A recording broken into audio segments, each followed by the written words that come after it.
Hello everyone, আসসালামু আলাইকুম এবং আজকের ক্লাসে সকলকে ওয়েলকাম করতেছি। আমার সাথে অলরেডি অনেকে জয়েন হয়ে গেছেন, দেখে খুব ভালো লাগতেছে। আগে সপ্তাহে ২ দিন করে দেখা হইতো বা ৩ দিন, তাই না? আমাদের কোয়ার্টার 1 এ একদম শেষ দিকে যখন আমরা ছিলাম, ভেক্টর পড়তে, পড়তে সবাই ক্লান্ত হয়ে গেছিলাম। দিনে ২ সরি উইকে ২ বা ৩ বার আমাদের দেখা হইতো। সো এখন আপাতত আমি একটু সাইডে আছি। সপ্তাহে ১ বার করে দেখা শনিবার দিন।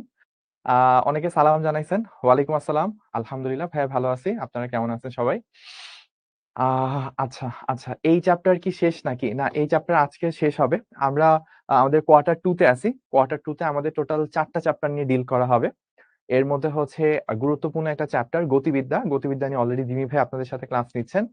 আর আমি হচ্ছে এই আ ছোটখাটো একটা চ্যাপ্টার ভৌত জগৎ পরিমাপ। আমি মানুষটাও ছোট। আমি ছোটখাটো একটা চ্যাপ্টার নিয়ে ডিল করতেছি ভৌত জগৎ পরিমাপ। এখানে আসলে খুব বেশি কিছু পড়ার নাই। অনেকগুলা সায়েন্টিস্টের নাম আছে। বিভিন্ন আ ফিজিক্সের ইতিহাস বলা আছে। এগুলো আপনি আপনার ইন্টারেস্টের জন্য পড়তে পারেন। কিছু, কিছু যন্ত্রের বর্ণনা দেওয়া আছে। ভার্নিয়ার স্কেল, স্ক্রু গজ, তারপর হচ্ছে স্ফেরোমিটার। খুব একটা প্রশ্ন এখান থেকে আসে না। এমসিকিউ খুব রেয়ার। প্র্যাকটিক্যাল আসে বেসিক্যালি। তাও হচ্ছে ভাইয়ারা এটা সম্পর্কে কিছু ডিটেইলস কাজ করব। আর মেইনলি এই চ্যাপ্টার থেকে যে জিনিসগুলো দেখতে হয় সেটা হচ্ছে বিভিন্ন ধরনের ত্রুটি নির্ণয় করতে হয়। স্পেশালি আনুপাতিক ত্রুটি থেকে মাঝে, মাঝে ম্যাথ আসে। তো এই চ্যাপ্টার থেকে যদি একটা ম্যাথও আসে বা একটা এমসিকিউ আসে 99% চান্স হচ্ছে ওই ত্রুটি রিলেটেড জিনিসপাতি দিয়ে হচ্ছে ম্যাথ গুলো আসে। আমরা কিন্তু গত ক্লাসে কিছু জিনিস করছিলাম সেই ত্রুটি রিলেটেড। আপনাদের মনে আছে কিনা? আমি কিন্তু একটু কঠিন, কঠিন ম্যাথও দেখানোর চেষ্টা করছিলাম। তো কে, কে গত ক্লাসে ছিলেন এবং বুঝতে পারছেন ভাইয়াকে একটু কমেন্ট করে জানায়েন।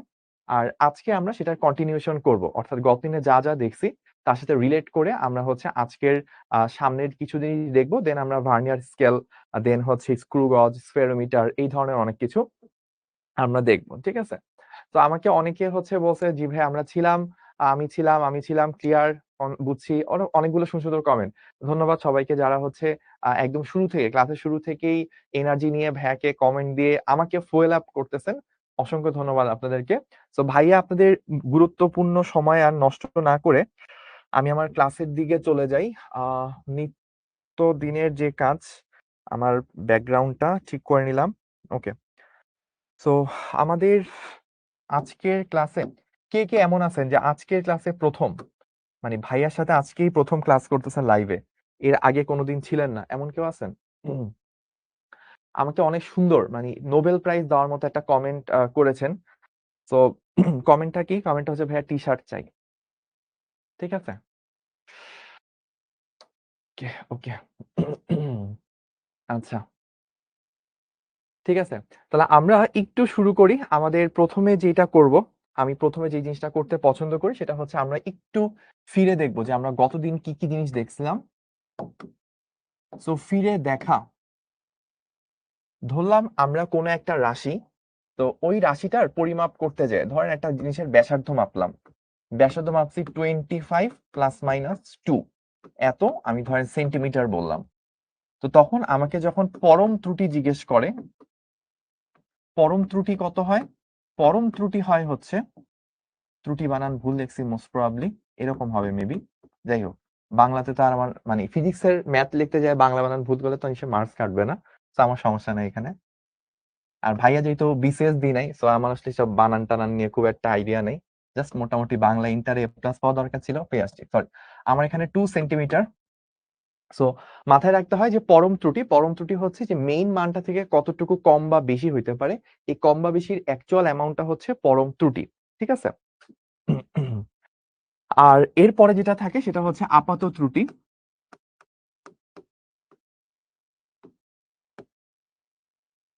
আপাত ত্রুটি কি? আপাত ত্রুটি হচ্ছে পরম ত্রুটিকে যদি আমি পরম মান বা এটাকে গড় মান বলা হয়। এখানে 25 জিনিসটা কি ছিল?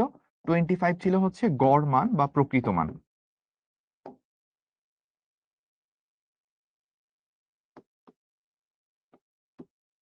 তো গড় মান বা প্রকৃত মান আমরা এটা নোট করে নিতে পারি। সো আমাকে যখন এরকম একটা ডাটা দেওয়া থাকবে তখন আমি কি করতে পারি? এই যে ১ম যে মানটা দেওয়া থাকে এটা হচ্ছে অ্যাকচুয়াল মান বা পরম মান বা হচ্ছে আপনি বলতে পারেন প্রকৃত মান বা হচ্ছে গড় মান এনিথিং। আর এরপরে যেটা থাকে প্লাস মাইনাস এর পরে সেটা হচ্ছে আপনার পরম ত্রুটি বা হচ্ছে অ্যাবসোলিউট এরর বলা হয়। আর আপাত ত্রুটি বের করতে হইলে পরম ত্রুটিকে পরম মান দিয়ে বা হচ্ছে প্রকৃত মান দিয়ে ভাগ দিতে হয়। ঠিক আছে?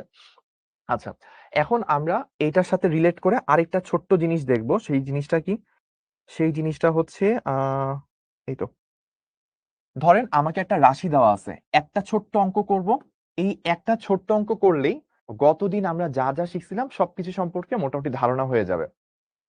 তো আমরা এই চ্যাপ্টারের সেকেন্ড ক্লাস করতেছি এবং সেকেন্ড ক্লাসে আমরা একটু প্রথমে রিভাইজ করে নিচ্ছি। ধরেন আমরা এরকম বললাম জেড হচ্ছে একটা রাশি, এই জেড সমান সমান আমাকে বললো P to the power 5, Q to the power 7, R to the power -2, আর P Q R S, S to the power -0.5। এই হচ্ছে একটা রাশি দেওয়া, ঠিক আছে? প্রত্যেকটা জিনিসের মান দেওয়া আছে। তো মানগুলো বলার জন্য আমি একটা আলাদা সিস্টেম নিচ্ছি। ওকে, তো আমাকে বলে দিছে যে ভাইয়া পি এর মান হচ্ছে 10 ±0.01, এটা বলছে। কিউ বলছে কত? কিউ হচ্ছে যে ধরেন 20 ±0.5। তারপর আর আর বললো কত? আর বললো ধরেন হচ্ছে 5 ±0.2। আর এস বললো হচ্ছে আমাকে ধরলাম আমাকে বলা আছে 8 ±0.16। এই কিছু ডাটা আমাকে দেওয়া আছে। এখন আমাকে জিজ্ঞেস করছে কি, কোশ্চেন হচ্ছে জেড এর আনুপাতিক ত্রুটি, জেড এর আনুপাতিক ত্রুটি বা আপেক্ষিক ত্রুটি কত? তো জেড এর আনুপাতিক ত্রুটি বা হচ্ছে যে আপেক্ষিক ত্রুটি বা হচ্ছে আমরা বলতে পারি রিলেটিভ এরর, এই জিনিসটা কত সেটা হচ্ছে বের করতে হবে। আপেক্ষিক ত্রুটি আর আপাত ত্রুটি কি একই? এই কোশ্চেন গতই না অনেকবার আসছিল, অনেকভাবে অ্যান্সার দিছি, আজকেও সেম কোশ্চেন। তার মানে হচ্ছে ক্লাস মনোযোগ দিয়ে করে নাই, তাই না? মোহাম্মদ আল মাহমুদ বলছে। ওকে, আচ্ছা আচ্ছা, তো আমরা আমাদের পড়াটা একটু তাহলে দেখে নিই। আমরা যেখানে ছিলাম এই প্রবলেমটা করলে আমাদের রিভাইজ দেওয়া হয়ে যাবে, তারপর আমরা আজকের ক্লাসের মেইন জিনিসের দিকে ফোকাস করতে পারবো। আর ইন দ্য মিন টাইম আপনারা একটা গরম গরম নতুন অঙ্ক পেয়ে যাচ্ছেন। তাহলে আমাদের যখন del z by del del z by z বের করব, এটাই কি আমাদের আপেক্ষিক ত্রুটি। কার? জেড এর আপেক্ষিক ত্রুটি। এটা করতে হলে কি করতে হবে? প্রথমত দেখেন কি আছে, পি আছে, পি এর পাওয়ার কত? 5, 5 into del p by p, এই কাজটা করা লাগবে। আচ্ছা, তারপর কি আছে? তারপর আছে কিউ, কিউ এর পাওয়ার কত? 7, তাহলে 7 into del q by q, এটা নেওয়া লাগবে। তারপর আর এর পাওয়ার কত আছে? -2, কিন্তু আমাকে নিতে হবে কি? +2, কারণ আমরা আনুপাতিক ত্রুটি বা আপাত ত্রুটি বের করার ক্ষেত্রে অলওয়েজ হচ্ছে +1টা নিয়ে কাজ করি। এরপর কি আছে? এস, এস এর পাওয়ার কত? -1/2, কিন্তু আমরা নিব কি? আমরা নিব হচ্ছে +1/2। কেন +1/2? বিকজ আপাত ত্রুটি বের করার সময় অলওয়েজ অলওয়েজ কি করতে হয়? পজিটিভ মান নিতে হয়। তো এখন আমরা জাস্ট মানগুলো বসাইলেই কাজ হয়ে যাবে। 5 into del p by p কত? 0.01, 0.01 ডিভাইডেড বাই 10, এটা একটা গেল। প্লাস 7 ইন্টু ডেল কিউ কত? 0.5 বাই 5, এটা গেল। আচ্ছা, তারপর কি আছে? তারপর আছে 2 into del r by r, that means 0.2 divided by 5, লাস্টে হচ্ছে হাফ ইন্টু 0.16 ডিভাইডেড বাই 8। এই তো, এইটুকু করে ফেললে মোটামুটি আমাদের এই জিনিসটা কত হয় সেটা চলে আসবে, ঠিক আছে? আচ্ছা, তাহলে আমরা এইটুকু কি সবাই বুঝতে পারছি? তাহলে আমরা একটা ক্যালকুলেটর দিয়ে সবাই একটু হচ্ছে ভাইয়া প্লাস করলেন কেন? প্লাস করলাম হচ্ছে গতদিনও বলছিলাম আমাদের এররটা বেসিক্যালি হচ্ছে আমার পজিটিভ দিকে নাকি নেগেটিভ দিকে সেটা ম্যাটার করে না। এই এরর গুলো হচ্ছে বেসিক্যালি আমার যদি ধরেন একটা রাশি একটা উপরে থাকে, লাইক পি কিউ, এরা হচ্ছে উপরে আছে, P to the power 5, Q to the power 7 উপরে আছে, R to the power 2, S to the power 0.5 নিচে আছে। সো আমি যদি পাওয়ারটা মানে কোন একটা রাশি উপরে থাকলেও যেরকম এরর তৈরি করতে পারে, নিচে থাকলেও তো একই রকম এরর তৈরি করতে পারে। দ্যাটস ওয়াই আমরা যখন এরর বের করব অলওয়েজ হচ্ছে আমরা কি করতে হয়? ঘাতের পরম মানটা নিতে হয়, নেগেটিভ মানটা আমরা কখনো ইউজ করব না, ঠিক আছে? আমাকে একজন বলছে কিউ এর মান তো 20, আমি কি 20 বসাইনি? ও সরি, আমি হচ্ছে একটা ছোট্ট ভুল করছি। আমি তো ভুল করি নাই, ভাইয়া করছে কি, আপনাদের হচ্ছে যে একটু কনসেন্ট্রেশন চেক করতেছিলাম, আপনারা কি আমার সাথে সাথে আছেন নাকি আমি যা লিখি আপনারাও তা লেখেন?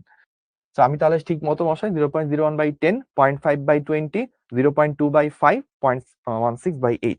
সো এবার হচ্ছে কাজ আমাদের সলভ করতে হবে 0.05 divided by 10 plus 7 into 0.5 divided by 20, okay, plus 0.4 divided by 5 plus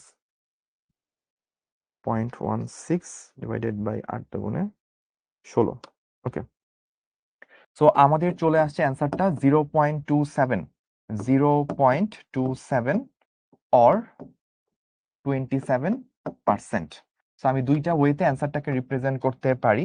either আমি বলতে পারি 27%, সেটাও আমার অ্যান্সার, অথবা আমি যদি বলি যে 0.27, সেটাও আমার অ্যান্সার। মানে আমি 100 দ্বারা গুণ করেও বলতে পারি, না গুণ করেও বলতে পারি, ঠিক আছে। তো আমাকে আজকের ক্লাসে আমরা যেটা করলাম, বেসিক্যালি গতদিন পর্যন্ত আমরা এই জিনিসগুলোই ঘুরে ফিরে দেখছিলাম, এটা কিভাবে আসে প্রমাণ দেখছিলাম। যেমন আজকের ক্লাসেও কিন্তু আমাকে অনেকে বলছে, যে যেমন মোহাম্মদ রিপন বলতেছে, ভাইয়া পাওয়ার কেন সামনে আসলো, তার অর্থ কি? রিপন হচ্ছে আগের দিনের ক্লাস করে নাই। তো ও, আমি বলবো ভাই এরকম, যে অবশ্যই আমি অলওয়েজ বলি যে আপনি লাইভ ক্লাস করার আগে চেষ্টা করবেন আগের ক্লাসগুলো রেকর্ড থেকে দেখে আসা, নাহলে আপনি ভালো বুঝবেন না। এমন না যে আপনি বুঝবেন না, বুঝবেন ঠিকই, কিন্তু বুঝার জন্য অবশ্যই, ভালো করে বোঝার জন্য অবশ্যই আপনার আগের ক্লাসগুলো দেখে আসা উচিত। তো আমরা গত ক্লাসে এইটার ডিটেলস প্রমাণ দেখছিলাম, যে কেন পাওয়ার সামনে আসে, কিভাবে কি হয়, পার্শিয়াল ডিফারেন্সিয়েশন, মেইন ডিফারেন্সিয়েশন, সবকিছু দেখে আসছি, ঠিক আছে। ওকে, তাহলে আমরা এইটুকু পর্যন্ত করলাম।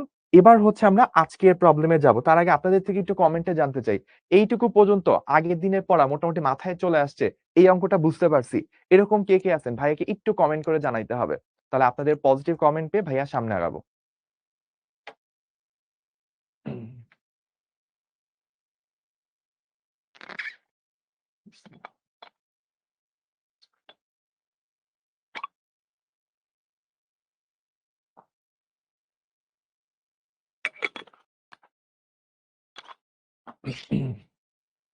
ওকে, ঠিক আছে, অনেকগুলো কমেন্ট চলে আসছে, আলহামদুলিল্লাহ। মোর দেন 100-200 হয়ে যাবে, আলহামদুলিল্লাহ। থ্যাংক ইউ সবাইকে, যারা যারা কষ্ট করে কমেন্ট করছেন। আমি এবার হচ্ছে আমাদের আজকের দিনের কিছু পড়াতে চলে যাই। তো আমরা আজকের দিনে প্রথমেই যেটা দেখবো বা যেটা নিয়ে মেইনলি কাজ করব, সেটা হচ্ছে মাত্রার সাহায্যে সমীকরণের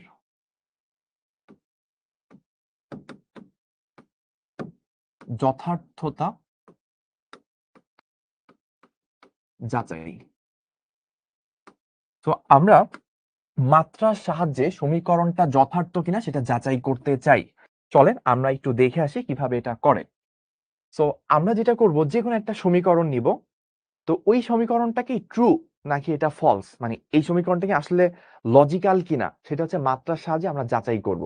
চলেন আমরা একটা ইকুয়েশন নিই এবং সেই ইকুয়েশন নিয়ে বোঝার চেষ্টা করি এটা কিভাবে কাজ করে। আমাকে একটা সূত্র দিয়ে দিছে, কেন্দ্রমুখী বল,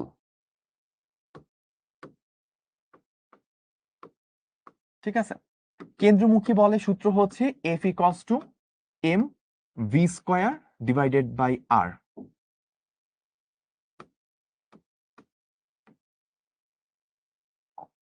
তো এইটা একটা সূত্র, আমাদেরকে যেটা করতে হবে, এটা যাচাই করতে হবে যে হচ্ছে মাত্রার সাথে সমীকরণ, মাত্রার সাহায্যে, ও সরি, সাহায্যে লিখছে, একজন আমাকে ভুল ধরাই দিছে। আপনারা অনেক ভালো, অনেক লক্ষ্মী পোলাপান, আমাকে হচ্ছে ভুলগুলো খুব সুন্দর করে কমেন্টের সাহায্যে জানায় দেন।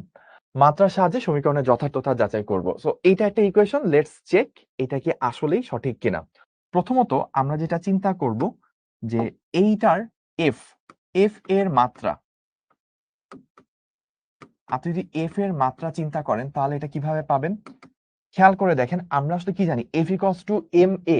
আমি যেটা করি অলওয়েজ হচ্ছে ফার্স্টে একক নিয়ে চিন্তা করি। ফার্স্টে আপনি একক নিয়ে চিন্তা করবেন, বলের একক কি? ওই যে নিউটন। এখন এটাকে, নিউটনকে ভেঙে আপনি কি লিখতে পারেন? KG metre per second square, এটা লিখতে পারেন, কারণ নিউটন মানে কি, F equals to M A, তো KG metre per second square. এখন চিন্তা করেন, এইটা যদি মাত্রা বলেন, মাত্রা যদি আপনি বের করতে চান, তাহলে কেজিটা কি? ভর। তারপর মিটার কি? মিটারের মাত্রা হচ্ছে এল। এস স্কোয়ার, সেকেন্ড স্কোয়ার, সেকেন্ডের জন্য মাত্রা কি? টি, so T two the power -2। তাহলে এইটা কি হবে? এইটা হচ্ছে আমাদের বলের মাত্রা কত, বা বলের মাত্রা কি, সেটা আমরা বের করে ফেললাম।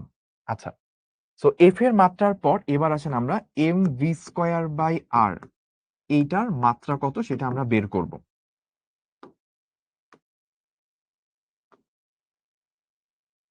তো ফার্স্টে আগের মতোই একক নিয়ে শুরু করি, এককটা বের করার পর তারপর মাত্রা নিয়ে কাজ করলে আপনার জন্য ব্যাপারটা ইজি হবে।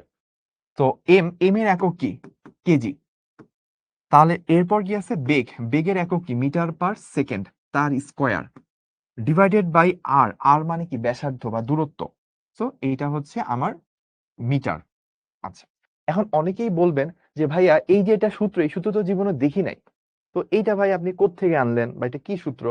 তো সূত্র জানার কোনো দরকার নাই। এই সূত্রটা আপনি ইনশাল্লাহ 1 মাস পর জেনে যাবেন। ভাইয়া যখন নেক্সট ক্লাস থেকে নিউটন মেকানিক্স শুরু করব, সম্ভবত 4-5 ক্লাস পরে আমরা একটা জিনিস দেখব যে একটা বস্তু যখন বৃত্তাকার পথে ঘুরে অবশ্যই তার কেন্দ্রের দিকে একটা স্পেশাল বল দরকার হয়, which force is known as centripetal force, বাংলায় বলা হয় কেন্দ্রমুখী বল। তো তখন আপনি এটার ইনস এন্ড আউটস ডিটেলসে জেনে যাবেন। বাট আজ পর্যন্ত আপনি জাস্ট জেনে রাখেন এরকম একটা সূত্র আছে। তো আপনাকে যে কোনো অজানা সূত্র আপনি জীবনে দেখেন ওই সূত্র দিয়ে দিয়ে বলতে হবে এটা চেক করো এটা ঠিক কিনা। সো আর কি? আর হচ্ছে ব্যাসার্ধ, এম হচ্ছে ভর, ভি হচ্ছে বেগ। সো ভরের জায়গায় কেজি বসালাম, বেগের জায়গায় মিটার পার সেকেন্ড, দূরত্বের জায়গায় বা ব্যাসার্ধের জায়গায় মিটার বসালাম। তাহলে আমাদের আসলে কি আসলো? আমাদের আসলো KG metre square per second square divided by নিচে একটা মিটার। তাহলে কাটাকাটি যে কি থাকে আলটিমেটলি কেজি, একটা মিটার কাটাকাটি যাবে, পার সেকেন্ড স্কোয়ার থাকবে। তাহলে আমরা যদি মাত্রা নির্ণয় করি, তাহলে কেজির মাত্রা কি? কেজির মাত্রা হচ্ছে আমাদের এম, মানে ভরের মাত্রা যেটা। তারপর মিটার মানে দূরত্বের মাত্রা হচ্ছে এল। তারপর সময় টু দি পাওয়ার -2, তার মানে হচ্ছে টি টু দি পাওয়ার -2। তাহলে এই তো আমরা মোটামুটি এইটুকু করে ফেললাম। এখন আমরা দেখি বাম পাশে কি ছিল? বল। বলের মাত্রা যা আসছে, ডান পাশে যে রাশিটা ছিল তাদের মাত্রা সমান আসছে। সো যে তাহলে আমরা কিভাবে লিখতে পারি ব্যাপারটাকে? যেহেতু বাম পক্ষ এবং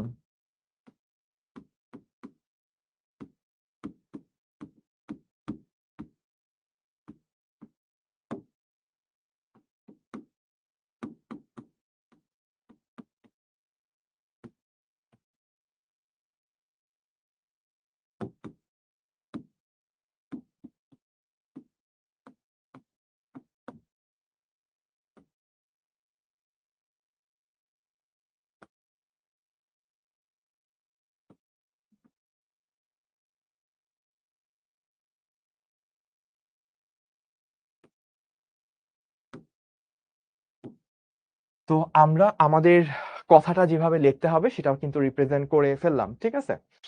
আচ্ছা, তাহলে আমরা যেহেতু বাম পক্ষ এবং ডান পক্ষের প্রতিটি রাশির মাত্রা একই, সেহেতু সমীকরণটি যথার্থ। এভাবে লিখে দিলে কাজ হয়ে যাবে। তাহলে আমরা কিভাবে একটা ইকুয়েশনকে টেস্ট করতে হয় সেটা করলাম। এইটুকু পর্যন্ত কে কে বুঝছেন ভাইয়াকে একটু কমেন্ট করে জানান। তারপর আমরা এইটা রিলেটেড আরেকটা ইকুয়েশন দেখব এবং সেই ইকুয়েশন দেখে সম্ভবত আমরা নামাজের বিরতিতে চলে যাব। আচ্ছা, অলরেডি কমেন্ট চলে আসছে। ওকে ওকে, অনেকগুলো ক্লিয়ার। ইয়েস ইয়েস ইয়েস, ওকে, ধন্যবাদ ধন্যবাদ। আমরা আশা করি এটা সবাই বুঝতে পারছি বা 9-10 আমাদের এই টাইপের কিছু জিনিস ছিল। তো আরেকটা রাশি নিই। আরেকটা রাশি হচ্ছে এরকম, আমি একটা সূত্র নিই। সূত্রটা হচ্ছে কি সূত্র নেওয়া যায়? কি সূত্র নেওয়া যায়? আপনারা চ্যাপ্টার 5, 6, 7, আচ্ছা চ্যাপ্টার 6 এ আপনাদের একটা সূত্র আছে। চ্যাপ্টার 6 এর সূত্র আছে বিভব। বিভব আপনারা এখনো পারবেন না, খুব বেশি জটিল হয়ে যায়। তারপর হচ্ছে গুণাঙ্ক এখনো আসে নাই আপনাদের। তারপর হচ্ছে চ্যাপ্টার 10 হচ্ছে গতিশক্তি ই কে। আচ্ছা, আমরা এরকম একটা সূত্র দেখি যেটা সহজ সূত্রই, S equals to UT plus half AT square.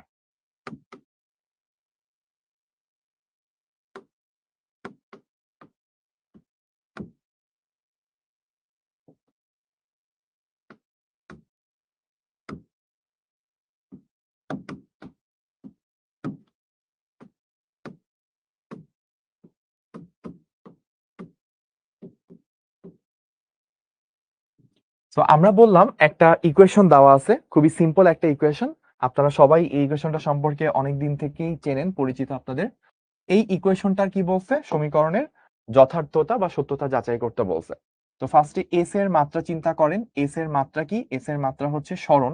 স্মরণের একক হচ্ছে আপনার একক হচ্ছে মিটার, আর আপনি যদি বলেন যে মাত্রা, মাত্রা হচ্ছে এল, আপনি ফার্স্টে এটা পেয়ে গেলেন। তারপর ইউ ইন্টু টি, এটা চিন্তা করেন, একক যদি আমরা বলি, বেগের একক কি? বেগের একক হচ্ছে মিটার পার সেকেন্ড ইন্টু, আপনি যদি বলেন সময়ের একক সেকেন্ড, তাহলে গুণ করলে কি হলো? গুণ করলে হচ্ছে শুধু মিটার থাকলো। এইটার যদি এখন মাত্রা আমরা বের করি, এটার মাত্রাও কি আসবে? শুধু মিটার, মিটারকে মাত্রা নিলে এটা হচ্ছে দৈর্ঘ্য বা আমাদের লেন্থের ডাইমেনশন, সেটা হচ্ছে এল আসে। তারপর হাফ এ টি স্কোয়ার, এটার যদি আমরা একক নিই, প্রথমত হাফ, হাফ একটা কনস্ট্যান্ট, কনস্ট্যান্টের কোনো মাত্রা বা একক নাই। ত্বরণ, ত্বরণের আমরা ইকুয়েশন থেকে বা ত্বরণ সম্পর্কে আমরা জানি ত্বরণের একক হচ্ছে metre per second square into T square. T square মানে হচ্ছে সেকেন্ডের স্কোয়ার, আমরা একক গুলা নিচ্ছি। তাহলে আমরা গুণ করলে second square, second to the power -2 কাটাটি যে এম পড়ে থাকে। তাহলে এখন আপনি বুঝতে পারতেছেন যে হ্যাঁ ভাইয়া, মাত্রা এটারও কি আসলো? এল আসলো। তাহলে আপনি এস এর মাত্রা, আমি মাত্রাটাকে এভাবে প্রকাশ করতে পারি, is equals to ut,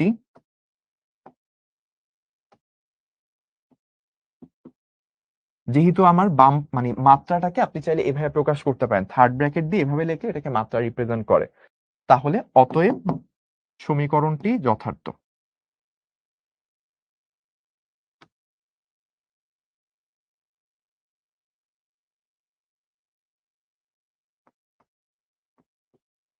তাহলে আমরা আলটিমেটলি কি করলাম? আলটিমেটলি যে কাহিনীটা আমরা করলাম সেটা হচ্ছে, যে কোনো একটা ইকুয়েশন, ওই ইকুয়েশনের প্রত্যেকটা টার্ম, প্রত্যেকটা রাশি, যেমন এস একটা রাশি, ইউটি মিলে একটা রাশি, হাফ এটি স্কোয়ার মিলে একটা রাশি, প্রত্যেকটা রাশি যদি আপনার সেম মাত্রা বিশিষ্ট হয়, তাহলেই ওই সমীকরণটা সঠিক হওয়া পসিবল, নাইলে কখনোই সঠিক হওয়া পসিবল না।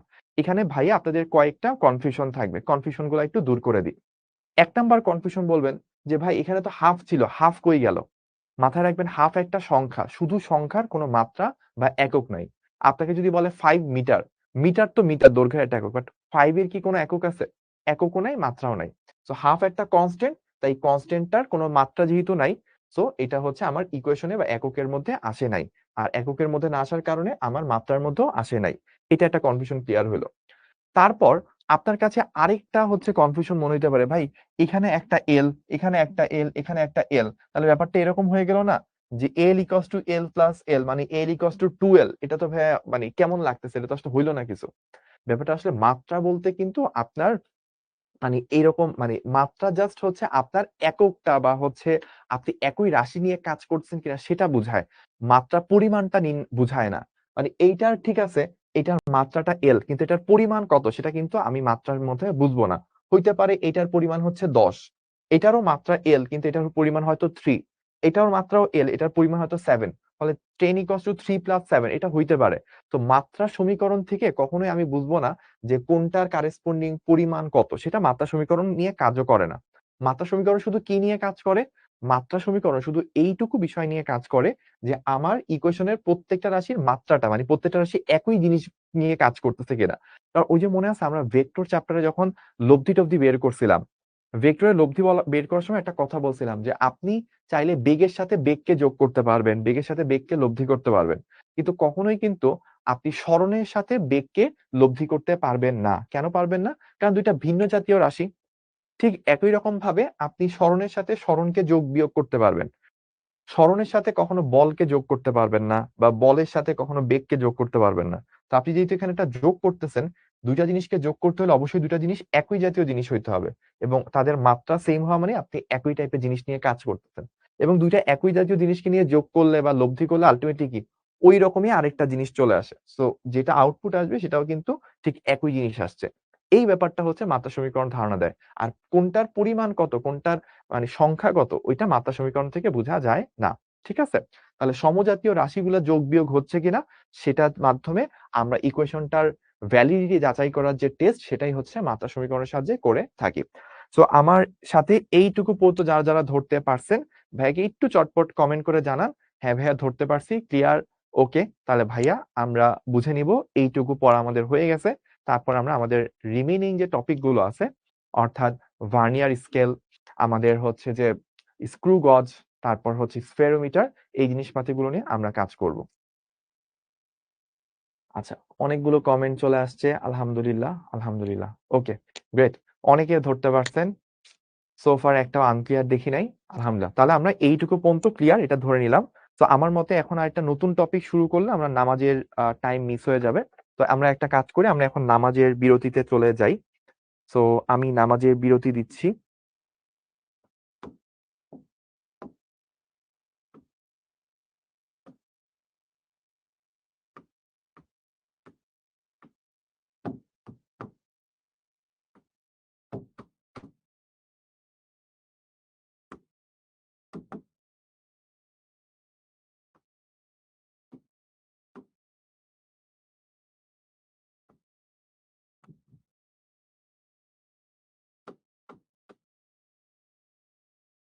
সো 15 মিনিটস, আমরা ইনশাল্লাহ 15 মিনিটের মধ্যে নামাজটা আলহামদুলিল্লাহ সবাই কমপ্লিট করে আবার ক্লাসে জয়েন করব। ধন্যবাদ।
আসসালামু আলাইকুম and welcome back to the class.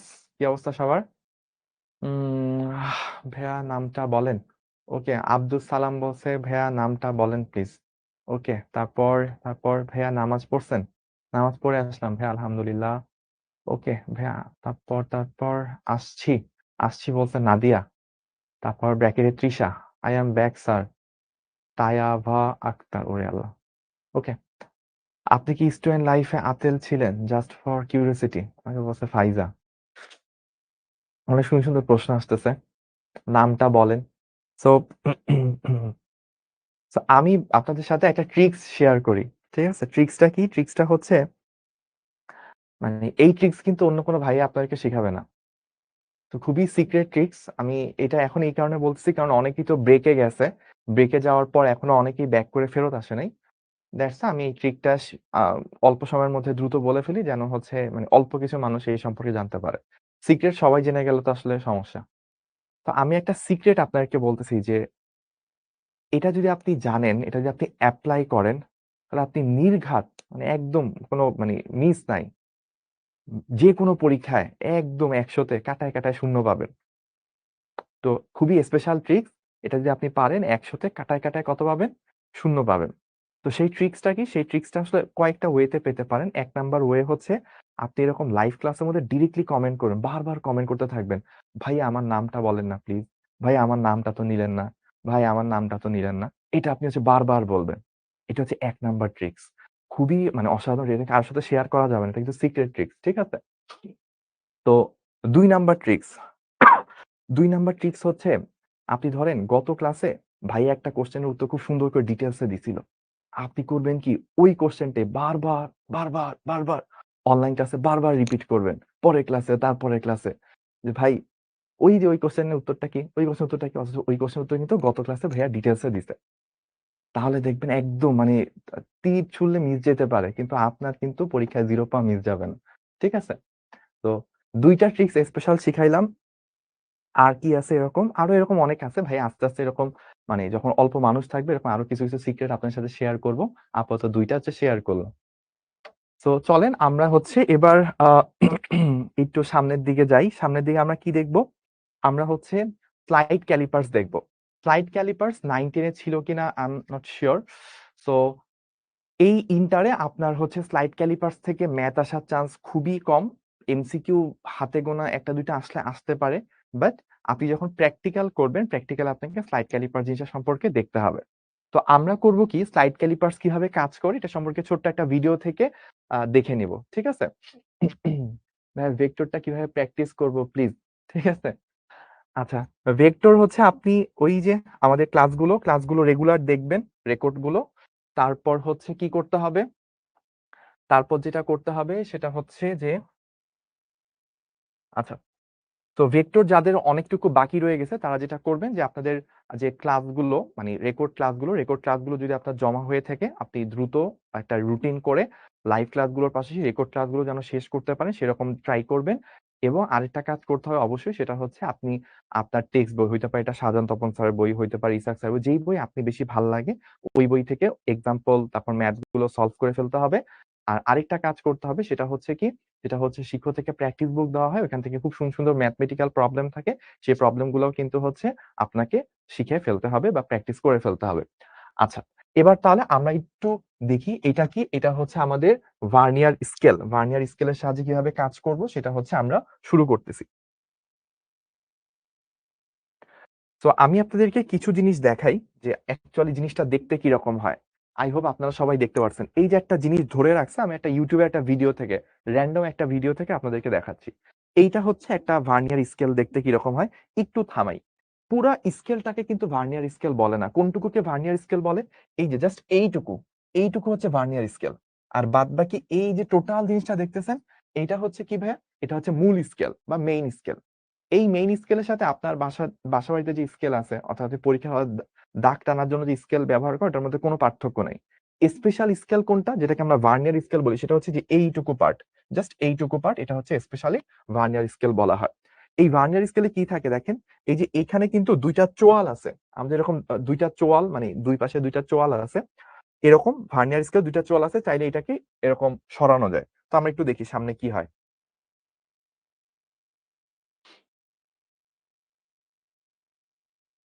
তো আমরা এখানে দেখতে পাচ্ছি যে এখানে কিছু রিডিং দেওয়া আছে, যেমন হচ্ছে এটা একদম 0 থেকে শুরু হচ্ছে, তারপর 1 2 3 4 এরকম যদি 10 পর্যন্ত গেছে, মানে 2 ঘর পর পর 1 লেখছে, 10 পর্যন্ত যাওয়া মানে হচ্ছে 20 পরিমাণ গেছে। আরেকটু সামনে আগাই। ওকে, এই যে খেয়াল করে দেখেন এই যে মাঝখানে যে দুইটা চোয়াল ছিল, চোয়াল দুইটাকে কিন্তু একটু সরায় ফেলছে, মানে একটু আগে গেলে ভালো হইতো। এই যে দেখেন দুইটা চোয়ালের মাঝখানে একটা ছোট্ট বস্তুকে রাখছে, আরেকটু আগে যাই। এই যে এটা একটা ছোট্ট বস্তু, এটা দৈর্ঘ্য কত, এটা নর্মাল স্কেলের সাহায্যে মাপাটা খুব টাফ। তখন হয় কি, এই দুইটা চোয়ালের মাঝখানে এই বস্তুটাকে রাখা হয়, রেখে একদম টাইট করে দেওয়া হয়। দেখেন রেখে একদম টাইট করে দিবে, ঠিক আছে ভাই। আপার সাইজ মাপা যাচ্ছে, কি বলছে বুঝতেছি না, আচ্ছা যাই হোক।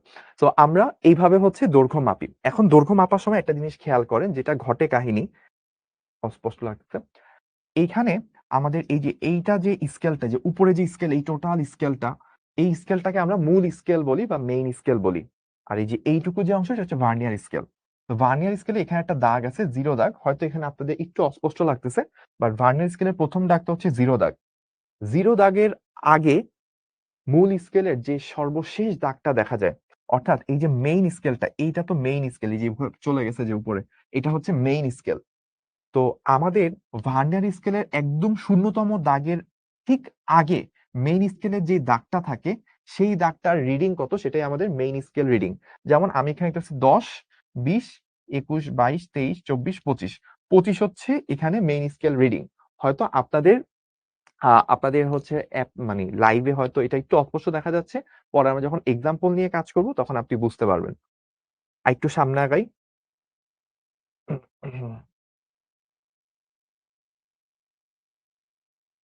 এই যে দেখেন এখানে যেটা করতেছে, আমি একটু স্পিডটা বাড়াই দিই।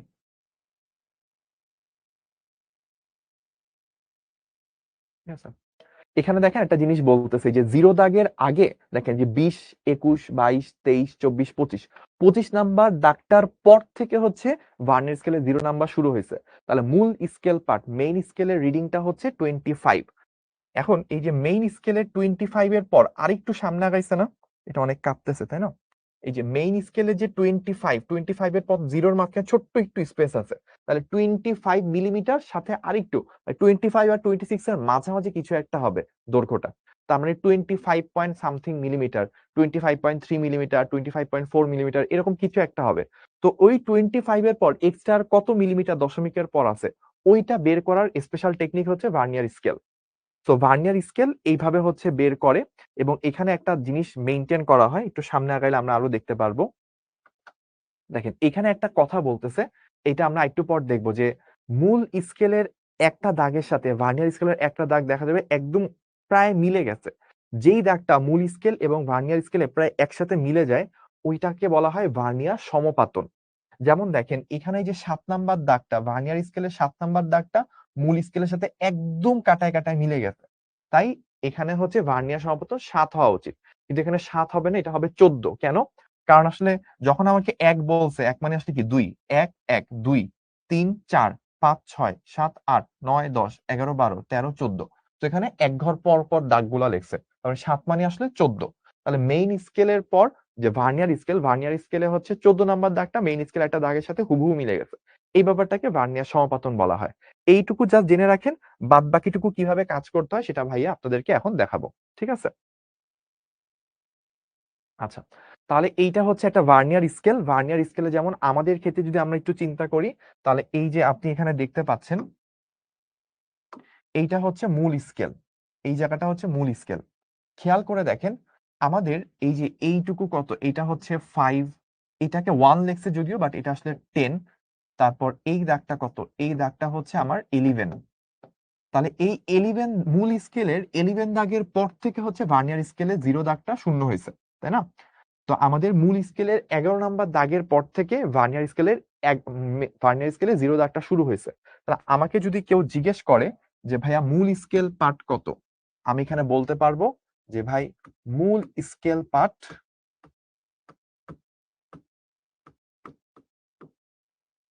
সেটা হচ্ছে আমাদের 11।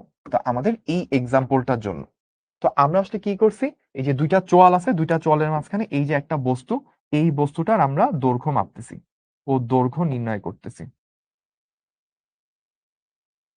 তো দৈর্ঘ্য নির্ণয় করতে কি হলে কি করতে হয়, দুইটা জিনিস মাপা লাগে, একটা হচ্ছে মূল স্কেল পার্ট আর একটা ভার্নিয়ার স্কেলের পার্ট। সো 11 এর পর আরেকটু সামনে গেছে, তো 11 এর পর 12 এর আগে মানে 11 পয়েন্ট সামথিং হবে, তো দশমিকের পর কত মিলিমিটার হবে সেটা বের করার যে টেকনিক, সেটাই হচ্ছে আমাদের ভার্নিয়ার স্কেল টেকনিক। আমরা মূল স্কেলের পার্ট পেয়ে গেলাম 11 এবং এককটা কি হবে, এককটা হচ্ছে মিলিমিটার, কারণ মূল স্কেলের ক্ষুদ্রতম এককগুলো কি আকারে থাকে, মিলিমিটার আকারে থাকে। ঠিক আছে, আমার নাম সালাম না সিয়াম, আপনি সালাম বলছেন। এই তো ভাইয়া নুন, এটা কি বললো? ঠিক আছে, তাহলে আমরা হচ্ছে আমরা হচ্ছে পরের অংশে যাই। পরের অংশটা হচ্ছে ভার্নিয়ার সমপাতন। তো আমরা এই জায়গাটা একটু ফোকাস করি, ভার্নিয়ার সমপাতন। তো আমাদেরকে দেখতে হয় যে এই যে ভার্নিয়ার স্কেলের একটা দাগ মূল স্কেলের একটা দাগের সাথে হুবহু মিলে গেছে বা সব থেকে বেশি মিলছে। তো আপনারা কি কেউ কমেন্ট করে ভাইয়াকে বলতে পারবেন যে এই ভার্নিয়ার স্কেলের কোন দাগটা মূল স্কেলের সাথে একদম হুবহু মিলে গেছে?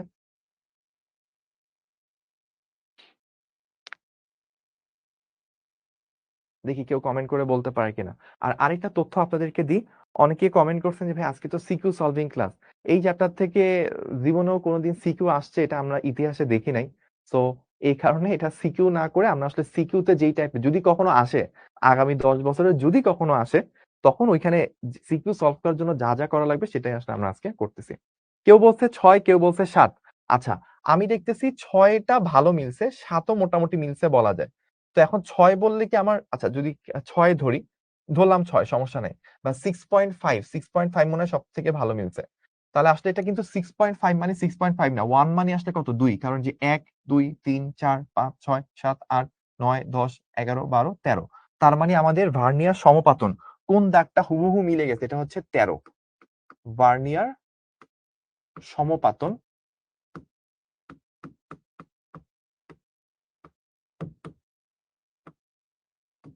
ভার্নিয়ার সমপাতন আমরা কত পাইলাম, ভার্নিয়ার সমপাতন আমরা পেলাম হচ্ছে 13। এইটুকু আমরা নোট করে ফেললাম। ঠিক আছে, এবার আসি ভার্নিয়ার ধ্রুবক। ভার্নিয়ার ধ্রুবক কত?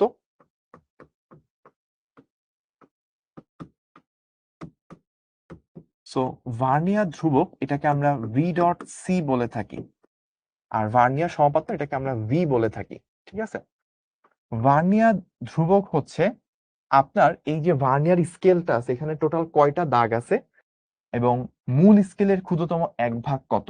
মূল স্কেলের ক্ষুদ্রতম এক ভাগ কত, 1 মিলিমিটার, আর ভার্নিয়ার স্কেলের ভাগ সংখ্যা, বা আমি এটাকে একটু ডিটেলসে লিখি তাহলে আপনাদের জন্য বুঝতে সুবিধা হবে।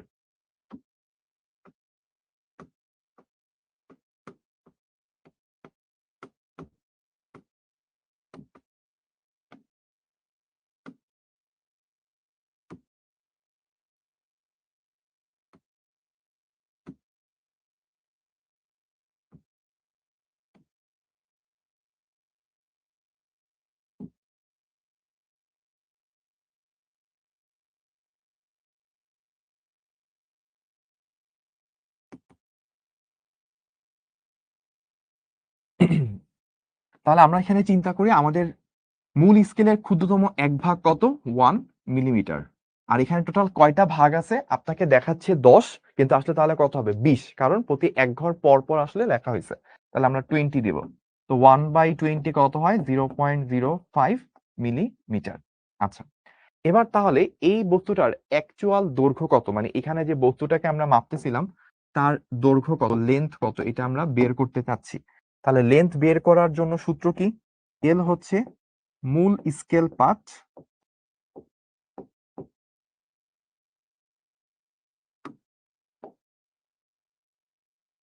প্লাস ভার্নিয়ার সমপাতন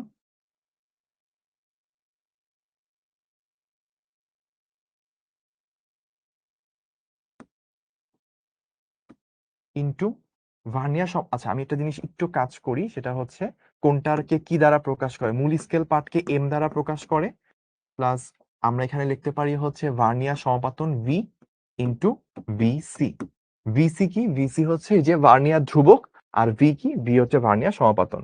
তো মূল স্কেল পার্ট আমরা কত পাইছিলাম, 11 মিলিমিটার পাইছিলাম, প্লাস ভার্নিয়ার সমাপতন কত পাইছিলাম? 13 পেয়েছিলাম, ইন্টু ভার্নিয়ার ধ্রুবক আমরা কত পাইলাম? 0.05। তাহলে আমরা গুণ করি, গুণ করার পর এখান থেকে একটা রেজাল্ট চলে আসবে আমাদের 11 প্লাস 0.05 ইন্টু 13, 11.65।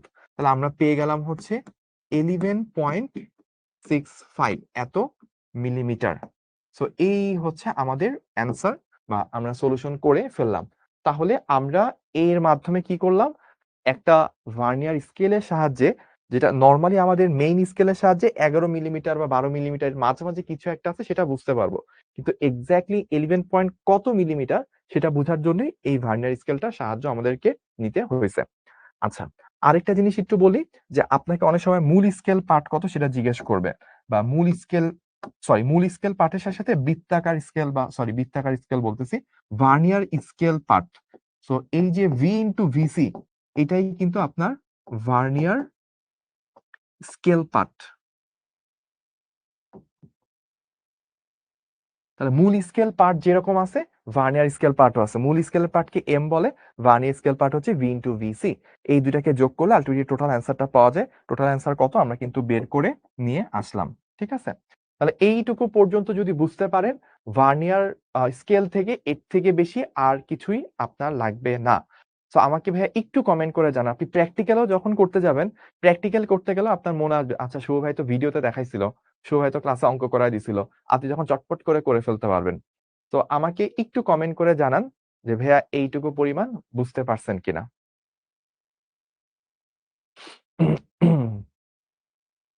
ওকে ওকে, ক্লিয়ার ক্লিয়ার ক্লিয়ার।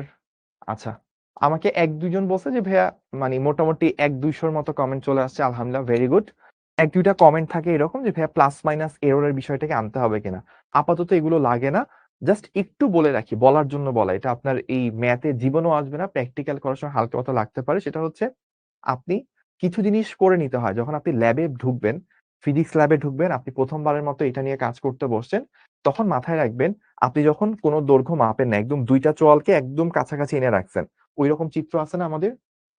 হ্যাঁ, এই যে দেখেন, এই দুইটার মাঝে একটা বস্তুকে না রেখে, ধরেন কিছুই নাই, এটা সরায় ফেললেন, দুইটা চোয়াল একদম লেগে গেল। যখন দুইটা চোয়াল এরকম লেগে যাবে, তখন এই যে ভার্নিয়ার স্কেলের শূন্য দাগটা মূল স্কেলের একদম শূন্য দাগের সাথে লেগে থাকতে হবে। মানে দুইটা রিডিংই 0-0 পরিমাণ আছে, কোনো দৈর্ঘ্য নাই। কিন্তু যদি ধরেন দীর্ঘদিন ধরে ব্যবহার করতে করতে করতে ধরেন এরকম হলো, আপনি দুইটাকে একদম লাগায় রাখছেন, কিন্তু তারপরও জিরো দাগটা জিরোতে না থেকে একটু সামনে চলে গেছে, তার মানে যখন কোনো দৈর্ঘ্য নাই, তখনও ধরেন হচ্ছে ও 0.5 মিলিমিটার একটা দৈর্ঘ্য দেখাচ্ছে। তার মানে আপনাকে কি করতে হবে? 0.5 মিলিমিটার হচ্ছে এরর। আলটিমেটলি আপনার যে রেজাল্ট আসবে, ওই রেজাল্টটা হচ্ছে 0.5 মিলিমিটার বেশি দেখাচ্ছে। তো যে রেজাল্ট আসবে ওটা থেকে 0.5 মিলিমিটার বাদ দিয়ে দিতে হবে। আবার এরকম হইতে পারে যে আপনি দুইটা হচ্ছে চোয়ালকে একদম কাছাকাছি এনে লাগায় রাখছেন, ওইখানে জিরো দাগের সাথে মিলে যাওয়ার কথা, জিরো দাগটা জিরো দাগের সাথে মিলে নাই, ডানেও যায় নাই, বরং উল্টা বামে চলে গেছে। তো যখন আপনার দৈর্ঘ্যটা জিরো দেখানোর কথা, তখন দৈর্ঘ্যটা দেখাচ্ছে -0.5, মানে বামে চলে গেছে। তার মানে 0.5 অলওয়েজ কি কম দেখায়। তো আপনার ধরেন দৈর্ঘ্য আসা উচিত হচ্ছে 35, তো এটা তাহলে মানে 35.7 মিলিমিটার আসছে আপনার ধরেন দৈর্ঘ্য, কিন্তু এটা কি আসলে 0.5 কম দেখাইছে।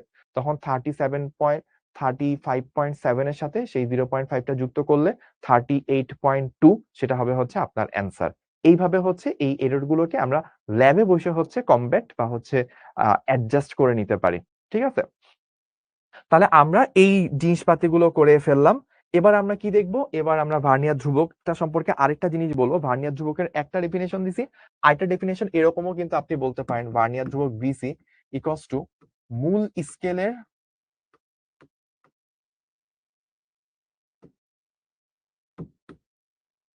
ক্ষুদ্রতম এক ভাগ মাইনাস ভার্নিয়ার স্কেলের, এখানে এভাবে বলে দিই, ভার্নিয়ার স্কেলের এক ভাগ। সো আপনি যদি মূল স্কেলের ক্ষুদ্রতম এক ভাগ থেকে ভার্নিয়ার স্কেলের এক ভাগ বিয়োগ করে দেন, তাও কিন্তু ভার্নিয়ার ধ্রুবক পাবেন। যেমন মূল স্কেলের ক্ষুদ্রতম এক ভাগ কি ছিল? 1 মিলিমিটার। আর ভার্নিয়ার স্কেলে যেটা হয়, 20টা দাগ কাটা ছিল না? সো 20টি দাগ মূল স্কেলের একটা দাগ কম, 19টি দাগের সমান, যার মানে হচ্ছে 19 মিলিমিটার। যার মানে কি? যার মানে হচ্ছে 19 মিলিমিটার। সো ভার্নিয়ার স্কেলের, এটা কার? এটা হচ্ছে ভার্নিয়ার স্কেলের। ভার্নিয়ার স্কেলের 20টি দাগ মূল স্কেলের কিসের সমান? 19টি দাগের সমান। তাহলে আমরা যদি এটাকে একটু ব্যালেন্স করি, তাহলে দেখেন আমরা বলতে পারি একটা দাগ হচ্ছে 19/20 এতটুকু সমান। অর্থাৎ আমরা যদি বলি যে ভার্নিয়ার স্কেল এর একটি দাগ মূল স্কেলে, তাহলে কতটি সমান? 19/20 মিলিমিটার এর সমান। তাহলে আমাদের যেটা বলতে পারবো যে মূল স্কেলের একটা ছোট্ট ভাগের তুলনায় ভার্নিয়ার স্কেলের একটা ছোট ভাগ কতটুকু ছোট, সেটা যদি আমরা কাজ করি কাটায় কাটায় বিয়োগ, যে 1/20 মিলিমিটার আসবে বা হচ্ছে 0.05 মিলিমিটার এরকম চলে আসবে। সো এটাই কিন্তু সেই ভার্নিয়ার ধ্রুবকটা। আমরা কিন্তু সেটা অলরেডি বের করছি, একটু আগে একভাবে বের করলাম, এখন আরেকভাবে বের করলাম। তো অলওয়েজ কি ভাই অ্যান্সারটা 0.05 মিলিমিটারই হবে? অ্যান্সার হচ্ছে না। আমি আপনাদেরকে একটা পোল কোশ্চেন দিচ্ছি, একটা পোল কোশ্চেন দিব এখন। ভাই একটা পোল কোশ্চেন লঞ্চ করবেন। পোল কোশ্চেন হচ্ছে এরকম যে ভার্নিয়ার স্কেল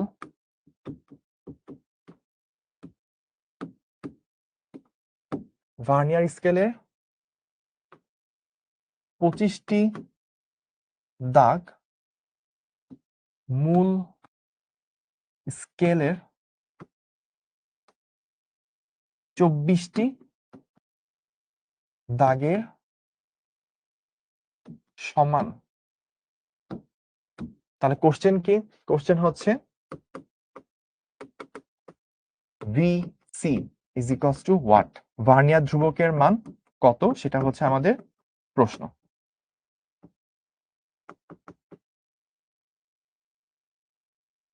আমি ধরেন দিয়ে দিলাম 1/20, 1/10, 0.05 মিলিমিটার, 1/25 মিলিমিটার। তো কোনটা অ্যান্সার হবে? চারটা অপশন। তো আপনারা দ্রুত আমাকে একটু বলেন। আপনাদের অলরেডি পোলটা লঞ্চ করে দেওয়া হয়েছে, তো আপনারা আমাকে একটু দ্রুত রিপ্লাই দেন যেটা কি হতে পারে।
ঠিক আছে, আমরা ক্লোজ করতে পারি। আচ্ছা, আমার সাথে পার্টিসিপেট করছে হচ্ছে 664 জনের মধ্যে 426 জন অ্যান্সার দিছে, 64% মানুষ অ্যাটেম্প্ট নিছে। আর এর মধ্যে 426 জনের মধ্যে 278 জন রাইট অ্যান্সার দিতে পারছে। আপনাদেরকে কংগ্রেচুলেশনস। আসলে প্রথম কথা, আসলে যারা পারেন নাই মানে ভুল করছেন তাদেরকে নিয়ে কোনো সমস্যা নাই, কিন্তু 664 জনের মধ্যে 426 জন অ্যান্সার করছে, তার মানে আরো 200 প্রায় 30-40 জনের মতো ছিল যারা হচ্ছে পার্টিসিপেট করে নাই। তাহলে ওরা কি করতেছে? ওরা হচ্ছে ক্লাস করতে যায় ঘুমায় গেছে। তো এই ঘুমাইলে কি হবে? এই ঘুমাইলে যেটা হবে আপনার হাত থেকে ইন্টারের A+ ছুটে যাবে। আপনার স্বপ্নের জায়গা বুয়েট, আপনার স্বপ্নের জায়গা মেডিকেল, ওইটা আপনার হাত থেকে ছুটে যাবে।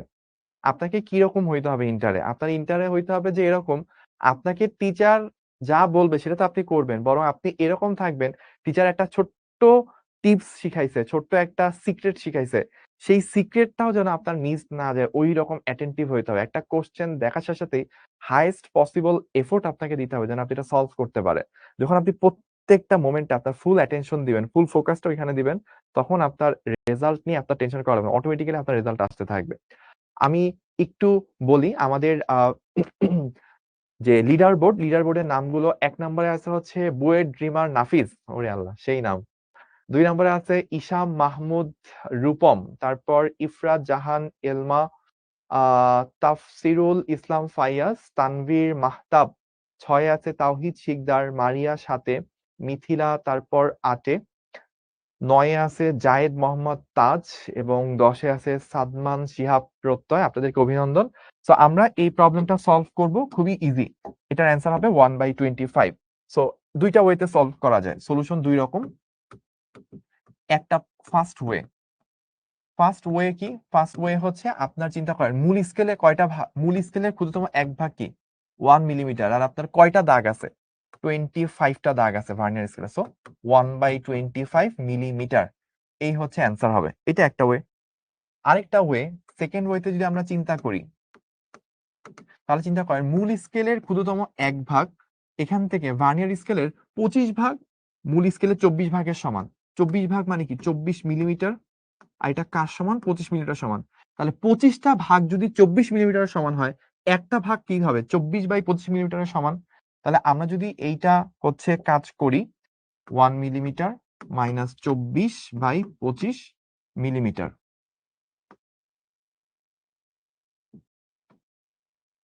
তাহলে করলে কত আসে? 1/25 মিলিমিটার। তাহলে দুই ভাবে আমরা করলাম। কি কি আমাদের রেজাল্ট আসলো? দুই ভাবে আমাদের রেজাল্ট এক্স্যাক্টলি সেম আসলো। 1/25 ইহাই আমাদের উত্তর। সো আমরা উত্তরটা কি হলো দেখে ফেললাম। ঠিক আছে? ডান। এত তাড়াতাড়ি অ্যান্সার দিলাম তাও র‍্যাঙ্ক 72 আসছে। এটাই হচ্ছে কম্পিটিশন। তো কম্পিটিশনটা আসলে কিরকম হয় আমি বলি। যেমন আমি এইটা দেখছিলাম হচ্ছে মেডিকেল অ্যাডমিশন টেস্টের দিন। মানে মেডিকেল অ্যাডমিশন টেস্ট যদিও আমি ওইভাবে দিই নাই। কোন রকম পার্টিসিপেট করছিলাম। বাট তাও হচ্ছে মেডিকেল অ্যাডমিশন টেস্টের এক্সপেরিয়েন্স যদি একটু বলি, এমন হইতো যে লাইক ১ নাম্বার পিসে ধরেন কেউ পাইছে ৬১.৫ আর কেউ ধরেন পাইছে ৬০.৫। সো আমার মনে আছে যে ৬১.৫ পাইছিল, মানে এক্সাক্টলি আমার মনে নাই কি ছিল। ধরেন ব্যাপারটা আনুমানিক এরকম যে 61.5 পেয়ে কেউ হচ্ছে ঢাকার যে ৩ নাম্বার মেডিকেলটা সম্ভবত সোহরাওয়ার্দী মেডিকেল, সে ওইখানে চান্স পাইছে। আর জাস্ট ১ মার্কস কম পাইছে 60.5, সে চলে গেছে ফরিদপুর মেডিকেলে। সো ১ মার্কসের মধ্যে এত গ্যাপ তৈরি হয়। এবং এই যে বলতেছেন না যে ভাইয়া আমি এত দ্রুত অ্যান্সার করছি তাও ভাইয়া হচ্ছে যে ৭২ এ চলে গেছি। তো এটাই বাস্তবতা। আপনি প্রতিটা সেকেন্ড হচ্ছে ইম্পোর্টেন্ট। অ্যাডমিশন টেস্টের দিন একটা ২ ঘন্টার এক্সাম দিয়ে আপনার বুয়েটে চান্স পাওয়া না পাওয়া নির্ধারিত হয়ে যাবে। মেডিকেল অ্যাডমিশন টেস্ট ১ ঘন্টার পরীক্ষায় আপনার ডাক্তার হওয়ার স্বপ্ন পূরণ হয়ে যাবে অথবা ব্যর্থ হয়ে যাবে। সো ওই ১ ঘন্টায় আপনি পুরা ইন্টার লাইফে ২ বছর আপনি যা, যা করছেন সব এফেক্টে, সব ইনপুটের প্রতিফলন ওইখানে হবে। So each and every second important এবং প্রতিটা এক্সাম এই যে আপনি কুইজ পার্টিসিপেট করতেছেন, আপনি হচ্ছে আ ডেইলি এক্সাম দিচ্ছেন, উইকলি এক্সাম, মান্থলি এক্সাম দিচ্ছেন। এগুলো আসলে প্রত্যেকটা এক্সামকে যে আপনি প্রতিটা দিনই আপনি চিন্তা করেন, প্রতিটা দিনই আসলে আমার একটা বোর্ড পরীক্ষার দিন। প্রতিটা দিনই আসলে আমার একটা অ্যাডমিশন টেস্টের দিন। ওই সিনসিয়ারিটি, ওই কম্পিটিশন মাথায় রেখে ফোকাস নিয়ে যদি আপনি পরীক্ষা দিতে থাকেন, একটা সময় চলে আসবে আপনার পারফরম্যান্স স্কিলটা বেড়ে যাবে। আপনার রেসপন্স টাইমটা কমে আসবে। আপনার অ্যাকুরেসি ইমপ্রুভ করবে। তখন দেখবেন আপনার হচ্ছে অ্যাডমিশন টেস্টের দিন আপনি যদি খারাপ দিনও যায়, কিছু দিন মানুষের ভালো যায়, কিছু দিন হচ্ছে খারাপ যায়। সো খারাপ যদি যায় তারপরও আপনার হচ্ছে র‍্যাংকটা ভালো আসবে। যেমন আমার দিন যেটা হইছিল, ঢাকা ভার্সিটি অ্যাডমিশন টেস্টের দিন আমার একটা রিস্ক হয়ে গেছিল। আমি একটা দুর্ঘটনা ঘটায় ফেলছিলাম পরীক্ষার হলের মধ্যে। তো আমি 3.75 মানে ১২০ মার্কসের পরীক্ষার মধ্যে 3.75 জায়গার মধ্যে ভুল দাগায় হারায় ফেলছিলাম।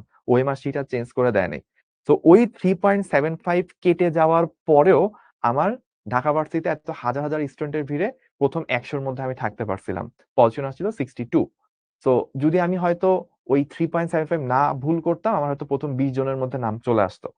কিন্তু খারাপ করার পরও, দুর্ঘটনা ঘটার পরও আমার হচ্ছে 62.5 আসছে, বিকজ ইন্টার লাইফে ইচ অ্যান্ড এভরি সেকেন্ড আমি হচ্ছে এমফাসিস দিছি, ইম্পর্টেন্স দিছি। ঠিক আছে? আচ্ছা, তাহলে আমরা এই প্রবলেম শেষ করে ফেললাম। এবার আমরা যাব হচ্ছে স্ক্রু গজ। এখানে একটা সূত্রের মধ্যে ভুল আছে। এই সূত্রটা হবে হচ্ছে M plus V into VC. এই হচ্ছে আমাদের ফর্মুলা। তো আমরা তো এটা দেখছি, এটা আপাতত গেল। এবার আমরা যেটা নিয়ে কাজ করবো সেটা হচ্ছে আজকের দিনে আমাদের সেকেন্ড যন্ত্র, এটাকে আমরা স্ক্রু গজ বলে থাকি। আমাকে নাজিম উদ্দিন প্রশ্ন করছে, ভাইয়া ওই স্টুডেন্ট যে 72তম হয়েছে সেই র্যাঙ্কটা কিভাবে দেখছিল? ভাইয়া র্যাঙ্ক কিভাবে দেখে ওরা? ওরা ওই যে ওরা কুইজ পার্টিসিপেট করলে ওদের পজিশন কত আসছে এটা অ্যাপে কিভাবে দেখে? কোন না, এমনি ওরা কিভাবে চেক করে বুঝবে যে আমার পজিশন কত আসছে? এটা দেখার কোনো অপশন আছে ওদের? হুম, আচ্ছা, রেজাল্ট অপশন। আচ্ছা, ঠিক আছে। যারা হচ্ছে এই জিনিসটা জানতে চাচ্ছিলেন যে ভাইয়া আমার পজিশন কত, একটা কুইজ আমি অ্যাটেম্প নিছি, 10 সেকেন্ডে করলাম, 15 সেকেন্ডে করলাম, যেটাই হোক না কেন, তো আমার পজিশন কত সেটা আমি কিভাবে বুঝবো? সো আপনার এখানে একটা অপশন থাকে, পোল অপশনে যেতে হবে। পোল অপশনে যে ভিউ একটা অপশন থাকবে, ভিউ অপশনে গেলে ওখানে ডিটেলস দেখাবে। ওখানে আপনি যতজন আছে তার মধ্যে লাইক 600 সামথিং মানুষ কানেক্টেড আছে, এই মানুষের মধ্যে আপনার পজিশন কততম হয়েছে, কত দ্রুত আপনি অ্যাকুরেটলি অ্যান্সার করতে পারছেন, সেটার উপর ভিত্তি করে নির্ধারণ করা হবে এবং পজিশন আপনি লাইভে দেখতে পারবেন। ঠিক আছে? আচ্ছা, তাহলে আমরা এরপরে আসি স্ক্রু গজ নামক একটা যন্ত্র। স্ক্রু গজ যন্ত্রটা দেখতে হচ্ছে এইরকম। ঠিক আছে? এখানে কি থাকে, এই যে একটা ছোট্ট বৃত্তাকার একটা অংশ দেখতেছেন, এটা চাইলে এরকম মোচড়ায় মোচড়ায় এটা হচ্ছে ঘোরানো যায়। বোতলের মুখা যেরকম আপনি ঘুরাইতে পারেন, এইটাকে এরকম আপনি ঘুরাইতে পারবেন। আর এই যে আপনার এইখানে একটা দাগ আছে, এই যে এইটা যে স্কেলটা, এইটা হচ্ছে আপনার মেইন স্কেল। আর এই যে আপনার এই যে স্কেলটা আছে, এই স্কেলটা হচ্ছে বৃত্তাকার স্কেল। তো আমাদের এখানে দুইটা স্কেল আছে। তো আমরা যেই বস্তুটার দৈর্ঘ্য বা ব্যাস বা ব্যাসার্ধ এই টাইপ কিছু মাপতে চাই, সেই দৈর্ঘ্যটাকে কি এই জায়গায় প্লেস করব, যে বস্তুকে মাপতে চাই, যে বস্তুর প্রস্থ মাপতে চাই।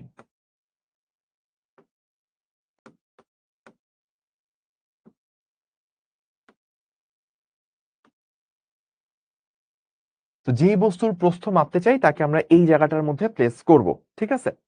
তাহলে এখান থেকে আরো কিছু জিনিস দেখে নিই। তো ধরেন আমরা একটা এক্সাম্পল নিচ্ছি। এক্সাম্পলটা কিরকম, যখন আপনি এই দুইটা দাগের মাঝখানে, মানে এই মাঝখানের ফ্রি স্পেসটার মধ্যে কোন একটা বস্তুকে রাখবেন, রেখে একদম এইটাকে, এই বৃত্তটাকে যখন আপনি ঘুরাবেন, ঘুরাইলে এটা আস্তে আস্তে দূরত্ব বাড়বে, বা উল্টো দিকে ঘুরাইলে এটা কাছে আসবে। সো আপনি মাঝখানে যে বস্তুটার ব্যাস বা ব্যাসার্ধ বা প্রস্থ মাপতে চান, খুব সূক্ষ্ম যেটা, সেটাকে এখানে রাখবেন। এখানে রেখে বৃত্তাকার স্কেলটাকে ঘুরায় ঘুরায় টাইট দিবেন, যেন দুটো একদম কাছাকাছি লেগে থাকে। লেগে থাকার পর এখানেও একই কেস, যে আপনার একটা হচ্ছে মূল স্কেলের রিডিং আসবে, আর একটা হচ্ছে বৃত্তাকার স্কেলের রিডিং আসবে। দুইটা রিডিং কে যোগ করে আপনি অ্যাকচুয়াল ওই বস্তুটার প্রস্থ বা ব্যাসার্ধ কত সেটা মেজার করতে পারবেন। তাহলে দেখেন মেজারমেন্টের সময় এই যে মূল স্কেল নিয়ে আমরা একটু চিন্তা করি, মূল স্কেলে কি কি জিনিস ঘটতেছে। ধরেন এটা হচ্ছে 1 নাম্বার দাগ, এটা 2 নাম্বার। আচ্ছা, আপনারা মনে হয় লাল কালার দেখতে পারেন না, গোলাপি, সাদার উপর তো অন্য কালারও ফুটে না, গোলাপি মেবি দেখতে পারবেন, আমি গোলাপিটা ইউজ করতেছি। ওকে, তো এটা হচ্ছে 1, এটা 2, এটা 3, এটা 4। তাহলে আমাকে যদি বলা হয় মূল স্কেল রিডিং কত, আমাকে যদি বলা হয় মূল স্কেলের রিডিং কত, তাহলে সেটা হবে 4।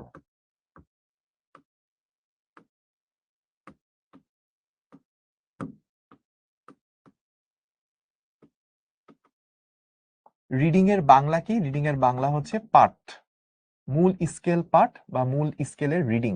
ইংলিশে বললে রিডিং, বাংলায় বললে পার্ট। সেটা এখন কত আসলো? 4 মিলিমিটার। ঠিক আছে? আচ্ছা, এখন 4 মিলিমিটারের পর 5 মিলিমিটার পর্যন্ত যায় নাই, 4 এর পর 5 এর আগেই হচ্ছে শেষ হয়ে গেছে। তার মানে হইতে পারে 4.8 মিলিমিটার, 4.37 মিলিমিটার, 4.65, আমি জানি না কত।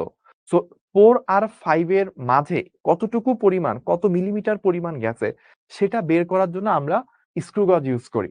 তাহলে আপনি বলতে পারেন, ভাই আমরা তো ভার্নিয়ার স্কেল দিয়ে বের করতে পারতাম, so why use scale, screw গজটা তাহলে কেন ইউজ করি?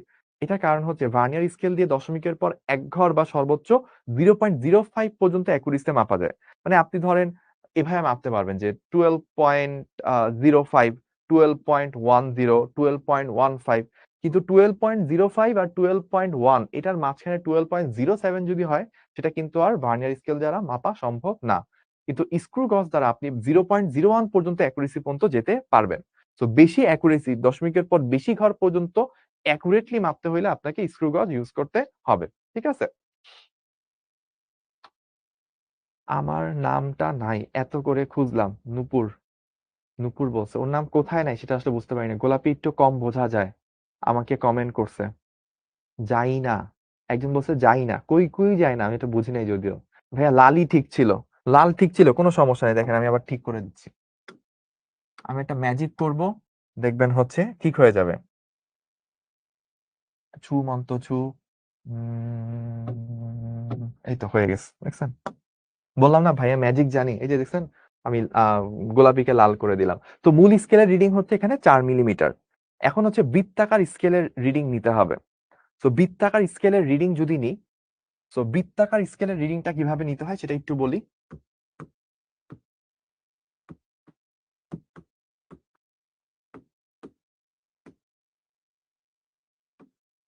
বৃত্তাকার স্কেলের পার্ট এইটা হচ্ছে সি ইন্টু এল সি। তো সি কি? সি হচ্ছে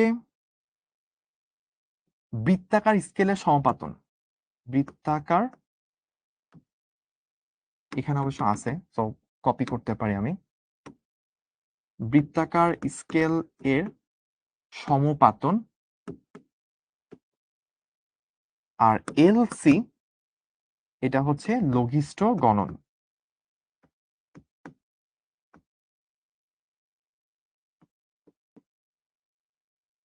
তো বৃত্তাকার স্কেলের সমাপতন কি? বৃত্তাকার স্কেলে দেখেন যে 0 থেকে শুরু করে 1 2 3 4 5 10 15 এরকম প্রায় 50টা বা 100টা ঘর থাকতে পারে। বৃত্তাকার স্কেলে এরকম 50টা বা 100টা ঘর সাধারণত থাকে। তো কত বৃত্তাকার স্কেলের কত নাম্বার ঘরটা একদম যে মেইন স্কেলের এই লাইনের সাথে, এই যে লাইনটা দেখতেছেন, এই লাইনের সাথে হুবহু ম্যাচ করছে। বৃত্তাকার স্কেলের কত কত নাম্বার দাগটা মেইন স্কেলের এই লাইনটার সাথে হুবহু ম্যাচ করছে, সেটাই হচ্ছে বৃত্তাকার স্কেলের সমাপতন। এটাকে সি দ্বারা প্রকাশ করা হয়। আমরা দেখেন এইটুকু পাইছি 5, তারপর 6 7 8 9 10। আচ্ছা, এখানে একটু দাগগুলো অসমান আছে। 0 1 2 3 4 5 6 7 8 9 10। আচ্ছা, এখানে একটা দাগ একটু ভুল ওরা বেশি দিয়ে দিতে, এই দাগটাকে আপনি চিন্তা থেকে বাদ দেন, এটা হচ্ছে চিন্তা থেকে বাদ।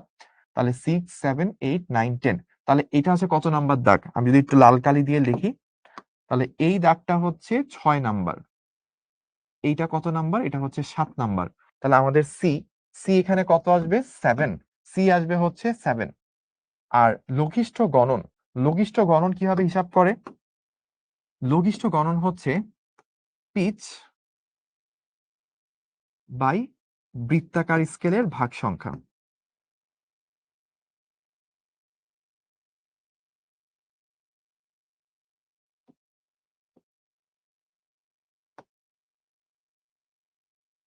তো পিচ জিনিসটা আসলে কি সেটা আমরা একটু বলি, তারপর আমরা কাজ করব।